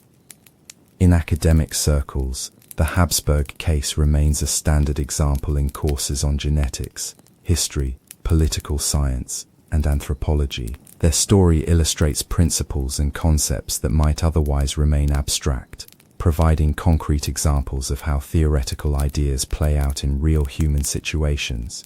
In policy discussions about healthcare, education, and social welfare, the Habsburg example often appears as evidence for the importance of genetic diversity, the dangers of social isolation, and the need for systems that can recognize and address institutional failures before they become catastrophic. But perhaps most importantly, the Habsburg story serves as a reminder that no institution, no matter how powerful or well established, is immune to the fundamental laws that govern biological and social systems. Their dynasty survived for centuries, conquered much of the known world, and accumulated wealth and power beyond imagination. Yet it was ultimately brought down by ignoring basic principles of genetics and heredity. This lesson has applications far beyond royal families and genetic inheritance. Any organization, society, or system that becomes too insular, too convinced of its own superiority, or too resistant to external feedback risks creating the conditions for its own failure. The Habsburg example illustrates what happens when success breeds overconfidence, and overconfidence leads to systematic errors in judgment. The mathematical precision with which the Habsburg genetic crisis unfolded also provides insights into how complex systems fail. Their dynasty didn't collapse suddenly or unpredictably.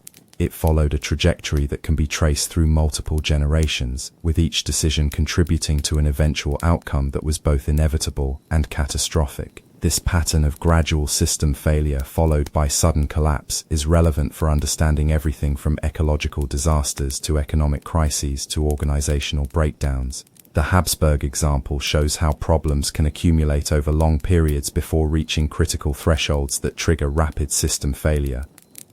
Their story also illustrates the importance of feedback mechanisms in complex systems.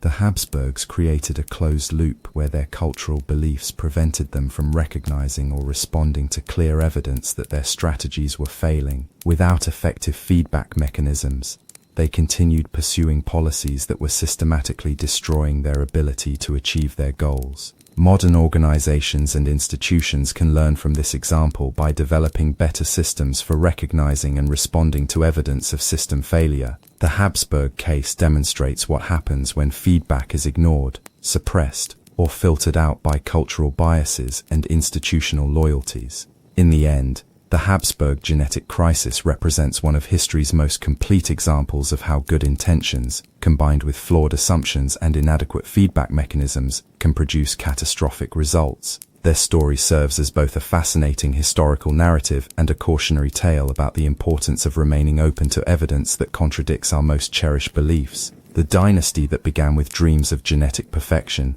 ended with the reality of genetic collapse, proving that nature's laws are more fundamental than human ambitions, and that ignoring scientific principles in favor of cultural beliefs is a strategy that works only until it doesn't. Their legacy lives on, not in the perfect bloodline they hoped to create, but in the lessons they inadvertently taught about heredity, power, and the ultimate futility of trying to exempt yourself from the biological laws that govern all living things.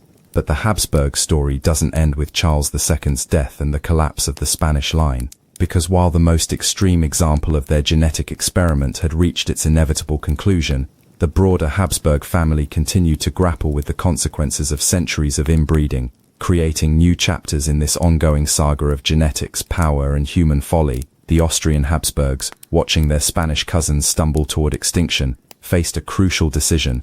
Would they learn from this catastrophic example and change their breeding practices, or would they double down on their belief in Habsburg genetic superiority and continue the same strategies that had just destroyed an entire branch of their family? The answer, perhaps predictably, was somewhere in between. The Austrian Habsburgs were intelligent enough to recognize that something had gone terribly wrong with the Spanish branch, but they were also too deeply invested in their cultural beliefs about bloodline purity to abandon their fundamental approach entirely. Emperor Leopold I, who had watched his Spanish relatives produce increasingly disabled children culminating in the genetic disaster that was Charles II, made some modifications to traditional Habsburg marriage strategy, but these modifications were more tactical than strategic, designed to reduce the most extreme forms of inbreeding while maintaining the family's commitment to genetic concentration. Instead of marrying their closest available relatives, the Austrian Habsburgs began seeking partners who were still family members but slightly more distant genetically. Second cousins became preferable to first cousins.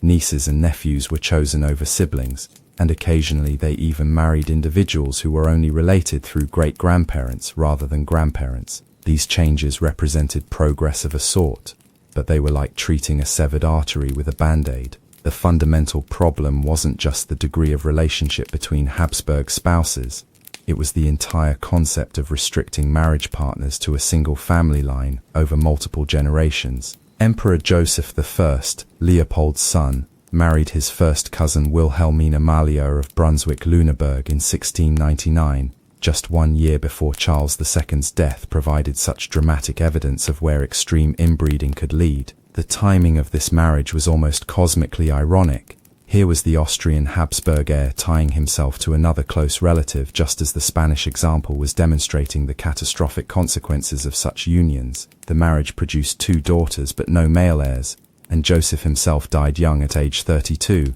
possibly from smallpox but more likely from the accumulated health problems that had become characteristic of Habsburg bloodlines. His early death without sons meant that the Austrian succession passed to his brother Charles VI, creating another succession crisis that would have profound consequences for European politics.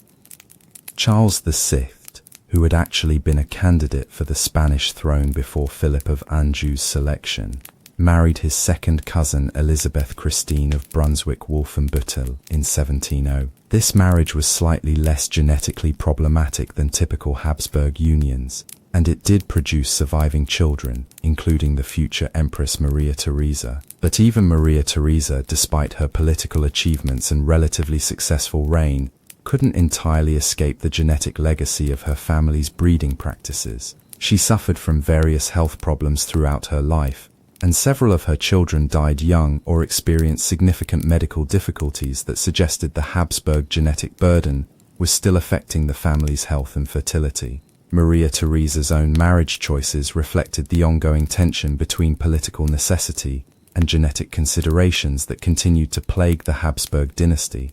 She married Francis I of Lorraine, who was not a Habsburg relative, representing one of the few instances where the family chose genetic diversity over bloodline purity. This marriage was remarkably successful both politically and personally, producing 16 children and establishing a stable succession that would continue for several more generations. The genetic benefits of introducing non-Habsburg blood into the family line were immediately apparent in the improved health and fertility of Maria Theresa's offspring.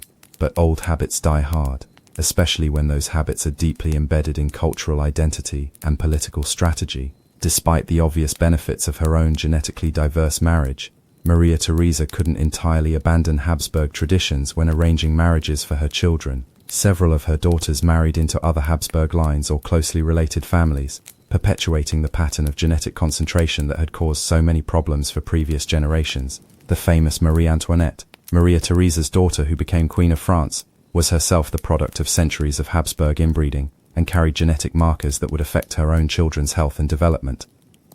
The psychological impact of carrying this genetic legacy was particularly evident in the later Habsburg generations, who grew up knowing that their family history included some of the most extreme examples of hereditary dysfunction in human history. They couldn't escape the knowledge that their own bodies carried genetic material that had produced Charles II and countless other disabled Habsburg children.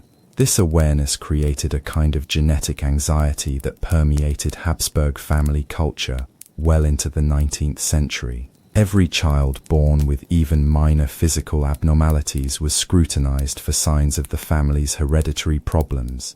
Every illness or developmental delay was evaluated for connections to the genetic legacy that previous generations had bequeathed to their descendants. The Habsburg family developed elaborate medical protocols for managing these concerns, employing teams of physicians who specialized in identifying and treating the kinds of hereditary conditions that had plagued the dynasty for centuries. Court doctors became experts in Habsburg genetics long before the science of genetics had been formally established, learning to recognize patterns of inheritance and predict which family members were most likely to pass on problematic traits. But this medical attention, however sophisticated, couldn't address the fundamental issue. The Habsburg gene pool remained dangerously shallow, despite occasional introductions of outside genetic material. The family's commitment to maintaining their dynastic identity through strategic marriages meant that they continued to limit their reproductive choices in ways that perpetuated genetic risks. Emperor Franz Joseph I, who ruled Austria-Hungary from 1848 to 1916, exemplified these ongoing tensions. His marriage to his first cousin Elizabeth of Bavaria was a love match that violated Habsburg tradition by prioritizing personal affection over political calculation. But it was still a marriage between close relatives that carried significant genetic risks. Elizabeth, known as Sisi, was herself the product of Bavarian royal inbreeding and brought her own genetic complications to the union. The marriage produced 4 children, but only one survived to adulthood and successfully reproduce, suggesting that the Habsburg genetic burden was still affecting the family's fertility and child survival rates. More tragically, their son Crown Prince Rudolf inherited not just the Habsburg throne, but also the psychological instability that had become increasingly common in the family bloodline. Modern analysis suggests that Rudolf suffered from bipolar disorder, depression, and the kind of mental health problems that often result from the accumulation of harmful genetic variants through inbreeding. Rudolf's suicide in 1889, along with his mistress Mary Vetsera, represented another dynasty-ending genetic catastrophe. Like Charles II 2 centuries earlier, Rudolf's death without legitimate heirs created a succession crisis that contributed to political instability and ultimately to the collapse of the Austro-Hungarian Empire. The parallels between Rudolf's fate and that of his Spanish predecessors were striking and ominous. Both men were the products of centuries of Habsburg genetic concentration. Both suffered from inherited health problems that affected their ability to function as rulers, and both died without producing the heirs necessary to continue their family lines. But Rudolf's case was even more poignant because it occurred at a time when the science of heredity was beginning to be understood. Unlike Charles II's physicians who could only describe symptoms without understanding their underlying causes, Rudolf's doctors had access to early genetic theories that suggested his problems might be inherited rather than accidental. This knowledge made Rudolf's situation more psychologically difficult rather than easier to manage. He was aware that his mental health problems might be genetic in origin, that he might pass them on to any children he produced, and that his family's breeding practices had contributed to his own suffering. This awareness added another layer of tragedy to an already difficult situation. The scientific revolution that occurred during the 19th century transformed understanding of the Habsburg genetic crisis from mystified observation to informed analysis. The work of scientists like Gregor Mendel, Charles Darwin, and Francis Galton provided theoretical frameworks for understanding how the Habsburg breeding strategy had produced such catastrophic results. Mendel's experiments with pea plants, published in 1866, established the basic principles of genetic inheritance that explained why Habsburg children were so likely to inherit harmful traits from both parents. Darwin's theory of natural selection, published in 1859, provided insights into why genetic diversity was important for species survival and why inbreeding led to reduced fitness. Galton's studies of human heredity, while often problematic in their applications, at least established that human traits followed the same patterns of inheritance as other organisms, and that close breeding in humans produced the same kinds of problems seen in domesticated animals. This new scientific understanding allowed observers to analyze the Habsburg genetic crisis with unprecedented precision and clarity. What previous generations had attributed to divine displeasure, astrological influences, or random bad luck could now be explained as the predictable result of violating fundamental biological principles. The Habsburg case became a standard example in early genetics textbooks, used to illustrate concepts like inbreeding depression, genetic load, and the importance of genetic diversity in maintaining population health. Their family tree appeared in scientific publications as a demonstration of how mathematical principles could be applied to understanding human heredity. But this scientific analysis also revealed the full scope of what the Habsburgs had accomplished through their breeding practices. They had created one of the most genetically uniform human populations in recorded history, approaching levels of genetic similarity that are rarely seen outside of laboratory breeding programs. The mathematical precision of their genetic concentration was both impressive and horrifying. Computer analysis of Habsburg genealogies reveals inbreeding coefficients that increase steadily over generations, reaching levels that should have made successful reproduction virtually impossible by the time of Charles II. This analysis also explains why the Habsburg genetic crisis was so persistent and difficult to reverse. Even when they occasionally married more distant relatives or introduced outside genetic material, the accumulated genetic load from previous generations continued to affect their children's health and fertility. The concept of genetic load, the accumulated burden of harmful genetic variants in a population, helps explain why Habsburg problems didn't disappear immediately when they began practicing less extreme forms of inbreeding. Once harmful genetic variants had become common in their gene pool, it would have taken many generations of genetic diversity to dilute their effects to normal levels. Instead, the Habsburgs continued practicing modified versions of their traditional breeding strategy, reducing the most extreme forms of inbreeding while maintaining enough genetic concentration to perpetuate many of their hereditary problems. They were like addicts trying to quit by using smaller doses of the same substance, better than continuing at previous levels, but not sufficient to address the underlying problem. The cultural factors that prevented the Habsburgs from abandoning their inbreeding practices entirely are as fascinating as the genetic factors that made those practices so destructive. Even when scientific evidence clearly demonstrated the connection between their breeding strategy and their health problems, the family found it psychologically and politically difficult to completely change their approach. Part of the problem was that Habsburg identity was so closely tied to concepts of bloodline purity and genetic superiority that abandoning inbreeding would have required abandoning their fundamental understanding of what made them special. They couldn't just change their marriage practices, they would have had to change their entire worldview.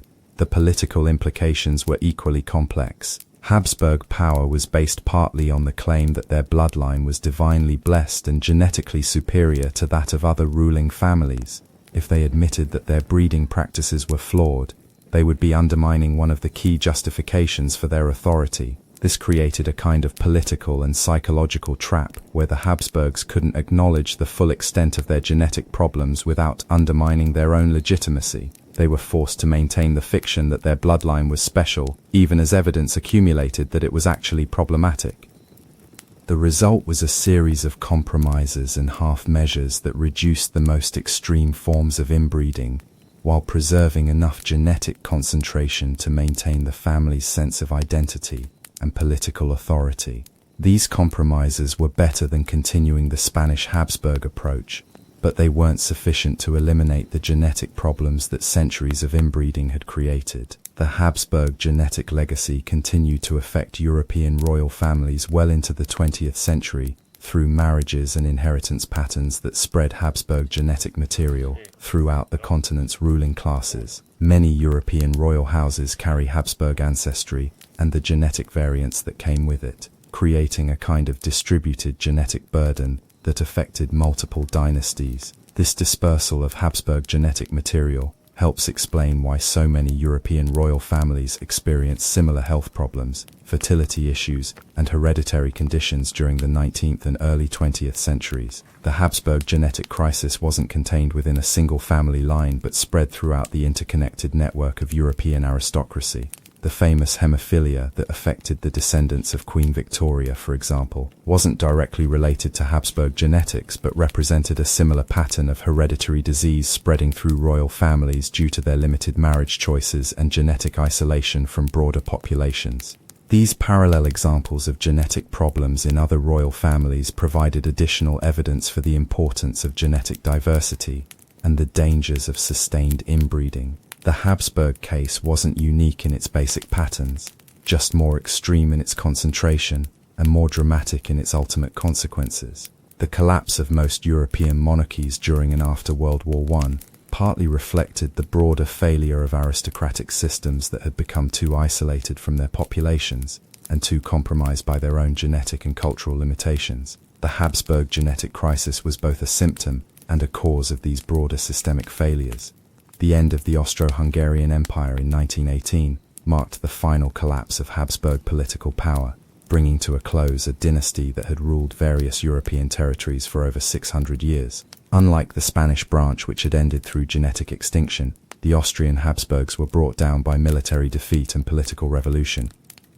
But genetic factors had still played a role in their downfall. The instability created by Rudolf's suicide, the succession crises that followed, and the ongoing health problems that affected Habsburg rulers all contributed to the political weaknesses that made the empire vulnerable to external pressures and internal rebellion.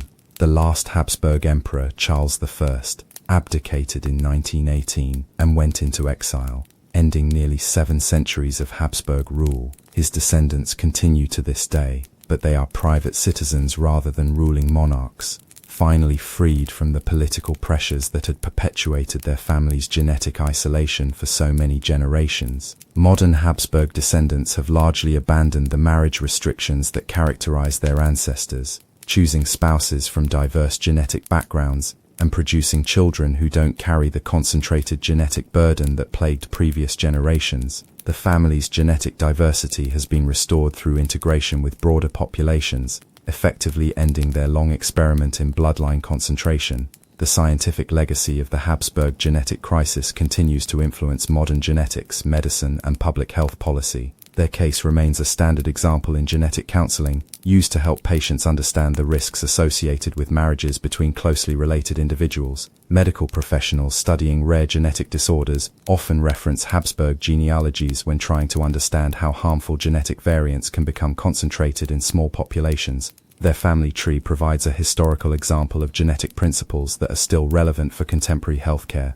Population geneticists use Habsburg data when modeling the effects of genetic bottlenecks, founder effects, and inbreeding depression in human populations. Their case helps scientists understand how genetic diversity affects population health and survival in both historical and contemporary contexts. The Habsburg example has also influenced modern policies regarding genetic screening, reproductive counseling, and public health education. Many countries have developed programs designed to identify and prevent the kinds of genetic problems that affected the Habsburg family, using their historical example as justification for intervention in reproductive decisions. But the most important lesson of the Habsburg genetic crisis may be its demonstration of how cultural beliefs can override biological realities, even when the evidence for system failure becomes overwhelming. Their story illustrates the power of ideology to blind people to facts that contradict their fundamental assumptions about themselves and their world. This lesson has applications far beyond genetics and royal families. Any society, organization, or institution that becomes too convinced of its own superiority, too isolated from external feedback, or too resistant to evidence that contradicts its core beliefs, risks creating the conditions for systematic failure. The Habsburg genetic crisis represents one of history's most complete examples of how good intentions, flawed assumptions, and inadequate feedback mechanisms can combine to produce catastrophic results over extended periods. Their story serves as both a fascinating historical narrative and a cautionary tale about the importance of remaining open to evidence that challenges our most cherished beliefs. In the end, the Habsburgs discovered what every complex system eventually learns, that ignoring fundamental natural laws in favor of cultural preferences is a strategy that can work for a while, but never indefinitely. Their dynasty survived for centuries by violating basic principles of genetics and heredity, but ultimately those principles reasserted themselves with mathematical precision and devastating consequences. The family that conquered Europe through strategic marriages was ultimately conquered by the genetic mathematics of those same marriages, proving that DNA follows its own logic regardless of human ambitions or divine claims. Their legacy lives on not in the perfect bloodline they tried to create, but in the scientific understanding they helped establish about why genetic diversity matters more than genetic purity. And somewhere in the complexity of human heredity, the Habsburg experiment continues to serve as a reminder that nature's laws are more fundamental than human pretensions, that biological principles transcend political authority, and that even the most powerful families in history cannot exempt themselves from the basic requirements of genetic health and reproductive fitness. Their story stands as perhaps the most comprehensive demonstration in human history of why diversity is strength and concentration is weakness, why openness is survival and isolation is death, and why the laws of biology ultimately matter more than the laws of men. But the truly fascinating aspect of the Habsburg genetic catastrophe isn't just what it tells us about heredity and power, it's what it reveals about the human capacity for self-deception and the extraordinary lengths to which people will go to maintain beliefs that contradict obvious evidence. Because the Habsburgs weren't stupid people making ignorant decisions. They were among the most educated, well-informed, and intellectually sophisticated individuals of their time, with access to the best medical knowledge and scholarly advice available in their era. Yet they systematically pursued a breeding strategy that any modern high school biology student could tell you was guaranteed to produce exactly the kinds of problems they experienced. They had all the information they needed to understand what was happening to their family, but they couldn't process that information because it contradicted beliefs that were too fundamental to their identity to be questioned. This cognitive blindness created one of history's most perfect examples of what psychologists now call confirmation bias, the tendency to interpret evidence in ways that support existing beliefs while ignoring information that challenges those beliefs. The Habsburgs developed elaborate systems for explaining away their genetic problems without acknowledging their true cause, creating alternative narratives that preserved their worldview while allowing their dysfunction to continue unabated. When Habsburg children were born with severe physical deformities, court physicians attributed these problems to astrological influences, divine displeasure, or the malevolent effects of political enemies. When Habsburg rulers suffered from mental illness or cognitive impairment, these conditions were reframed as evidence of mystical sensitivity or divine communication, rather than genetic dysfunction. The medical records from Habsburg courts read like masterpieces of creative interpretation, with doctors describing obvious genetic disorders in language that transforms disabilities into distinctions and pathology into divine favor. A child who couldn't speak properly was blessed with contemplative silence. A ruler who couldn't control his bodily functions was experiencing abundant vital humors. An heir who couldn't understand basic concepts was displaying otherworldly wisdom. This systematic reinterpretation of evidence allowed the Habsburg family to maintain their beliefs about their genetic superiority, while continuing practices that were systematically destroying their bloodline. They created a closed loop of self-reinforcing delusion that was immune to contrary evidence and resistant to rational analysis. The psychological mechanisms that enabled this delusion are still visible in contemporary society, where individuals and organizations often persist with failed strategies rather than acknowledge that their fundamental assumptions might be wrong. The Habsburg case provides a historical example of how intelligent, educated people can become trapped by their own success and their own beliefs. Their early success with strategic marriages had created such confidence in their approach that they couldn't recognize when that approach began producing negative results. They had invested so much of their identity in the belief that Habsburg blood was superior, that questioning this belief would have required abandoning their understanding of what made them special. This investment in their own narrative became a kind of psychological prison that prevented them from making rational decisions about their reproductive choices. They were trapped by their own propaganda, victims of their own success at convincing themselves and others that they were genetically superior to ordinary humans. The irony is that the Habsburgs were actually demonstrating principles of genetics and heredity with remarkable precision, but they were interpreting their results exactly backwards. Instead of recognizing that their breeding practices were causing their problems, they convinced themselves that their problems were proof that they needed more genetic concentration rather than less. This backwards interpretation of cause and effect created a feedback loop that accelerated their genetic decline. Each generation that experienced health problems became evidence that they needed to be even more selective about marriage partners, leading to even closer inbreeding and even more severe genetic consequences. The Habsburg case illustrates how dangerous it can be when powerful people become convinced that normal rules don't apply to them. Their belief in their own genetic exceptionalism led them to ignore biological principles that they knew applied to other organisms, creating a situation where their very strengths became weaknesses. Their wealth allowed them to maintain children who would have died in less privileged circumstances, masking the early signs of genetic problems and allowing harmful traits to accumulate in their bloodline. Their political power protected them from external criticism that might have forced earlier recognition of their genetic crisis.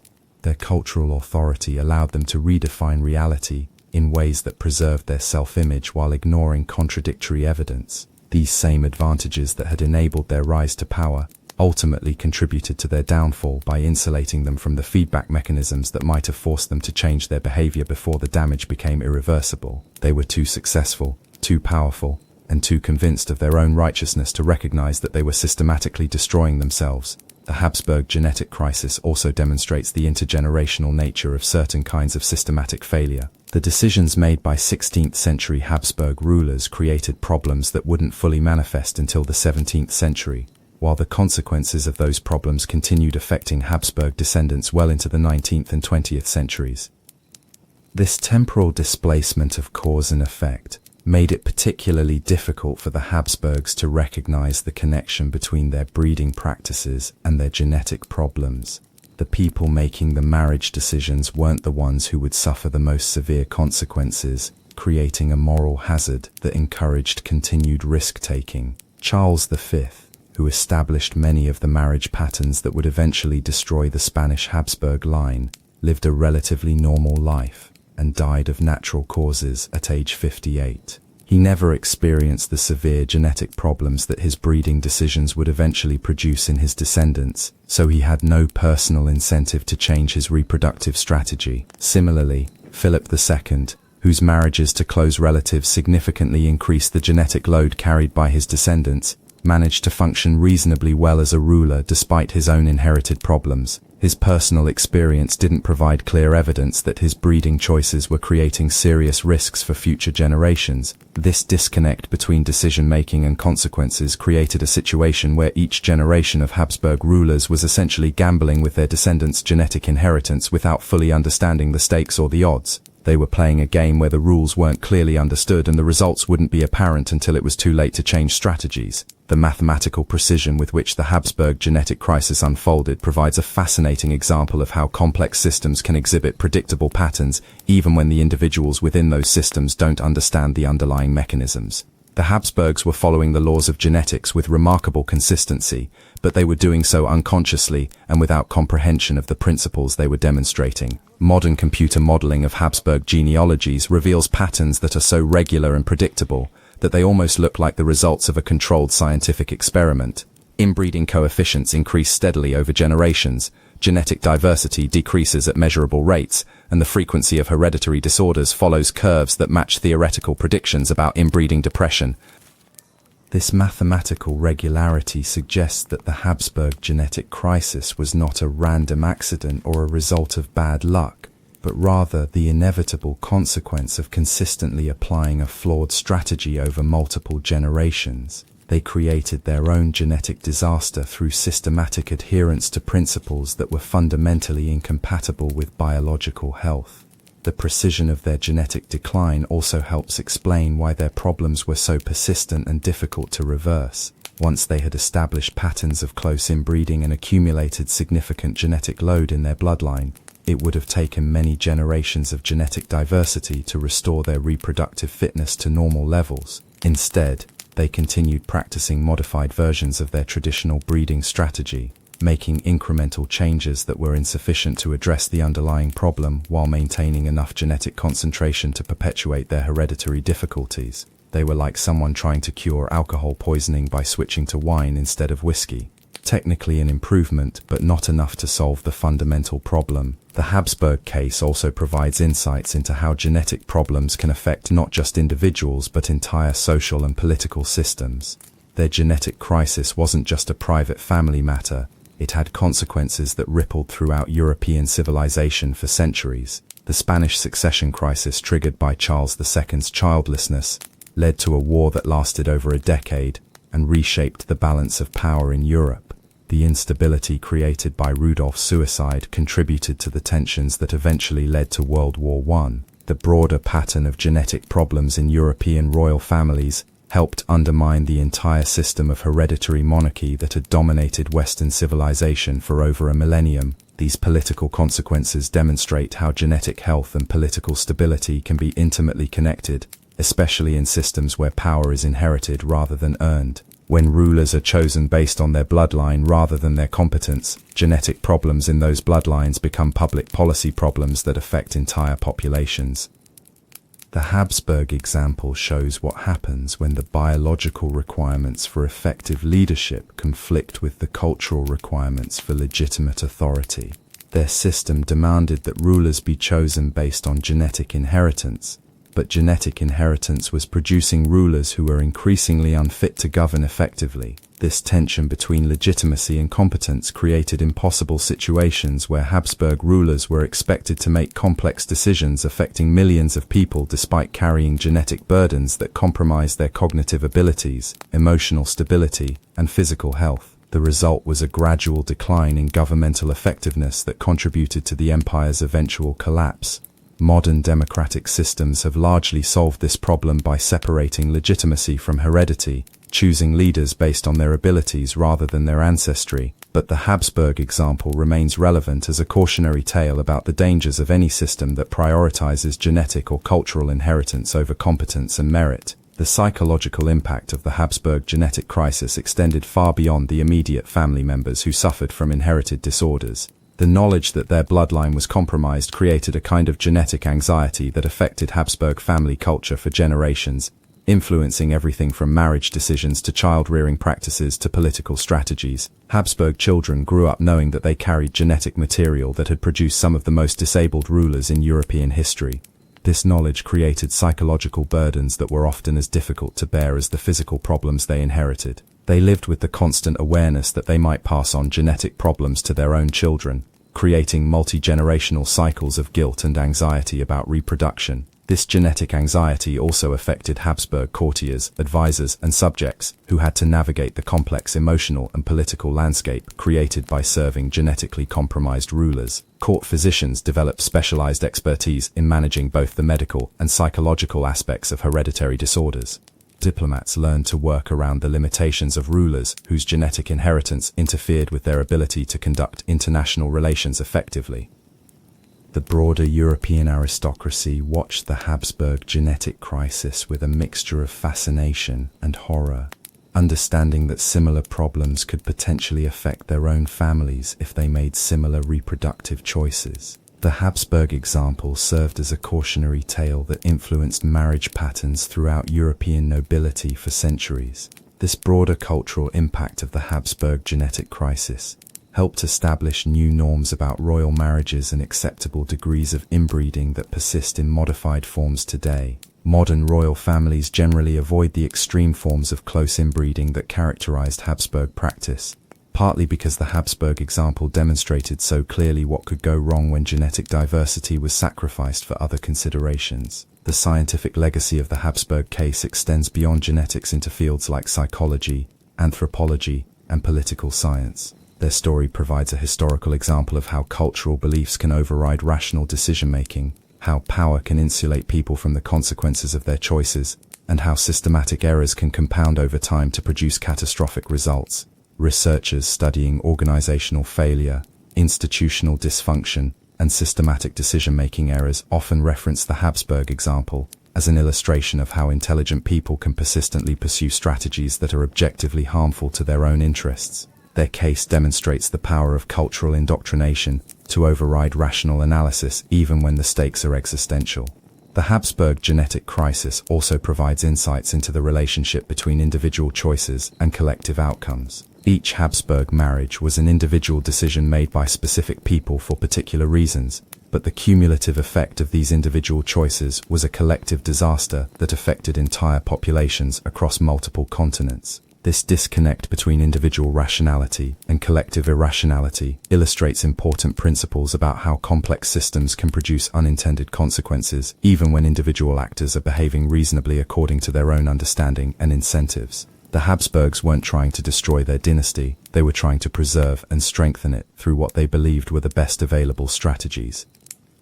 The fact that their well-intentioned efforts produced results that were exactly opposite to their intentions provides a powerful example of how complex systems can exhibit counterintuitive behaviors that defy common sense and rational planning. Their story demonstrates the importance of understanding system-level dynamics rather than focusing only on individual choices and motivations. Modern complexity science and systems theory draw on historical examples like the Habsburg case to understand how feedback loops, time delays, and unintended consequences can create situations where rational individual behavior produces irrational collective outcomes. Their genetic crisis provides a perfect historical illustration of these abstract theoretical concepts. The Habsburg story also demonstrates the importance of external perspective and independent feedback in preventing systematic errors. The family's genetic problems were obvious to outside observers long before they were acknowledged by the Habsburgs themselves.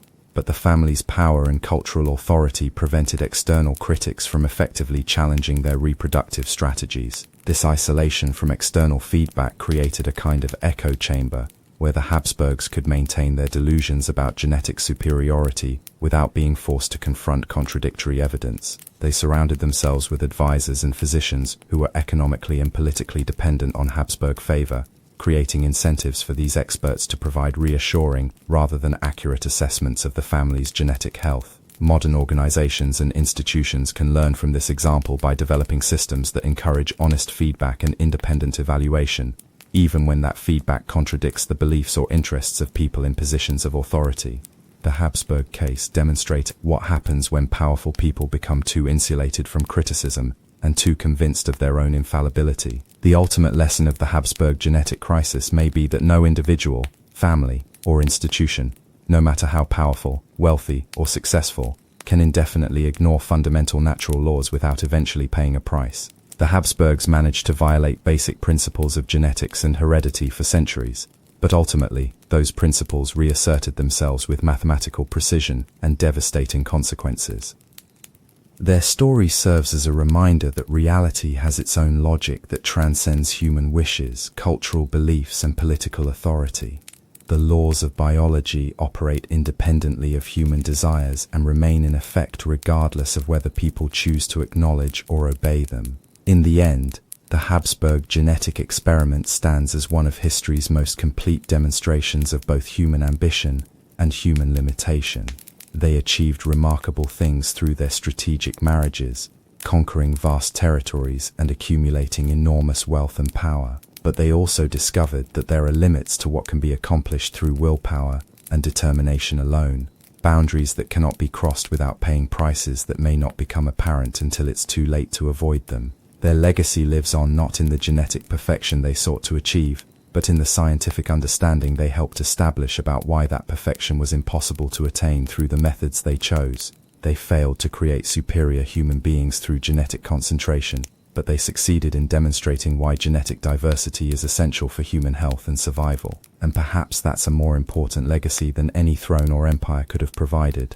The knowledge that nature's wisdom is deeper than human cleverness, that biological laws are more fundamental than political power, and that the greatest achievements come not from trying to exempt ourselves from the rules that govern all life, but from learning to work within those rules with humility, wisdom, and respect for the complexity of the systems that sustain us all.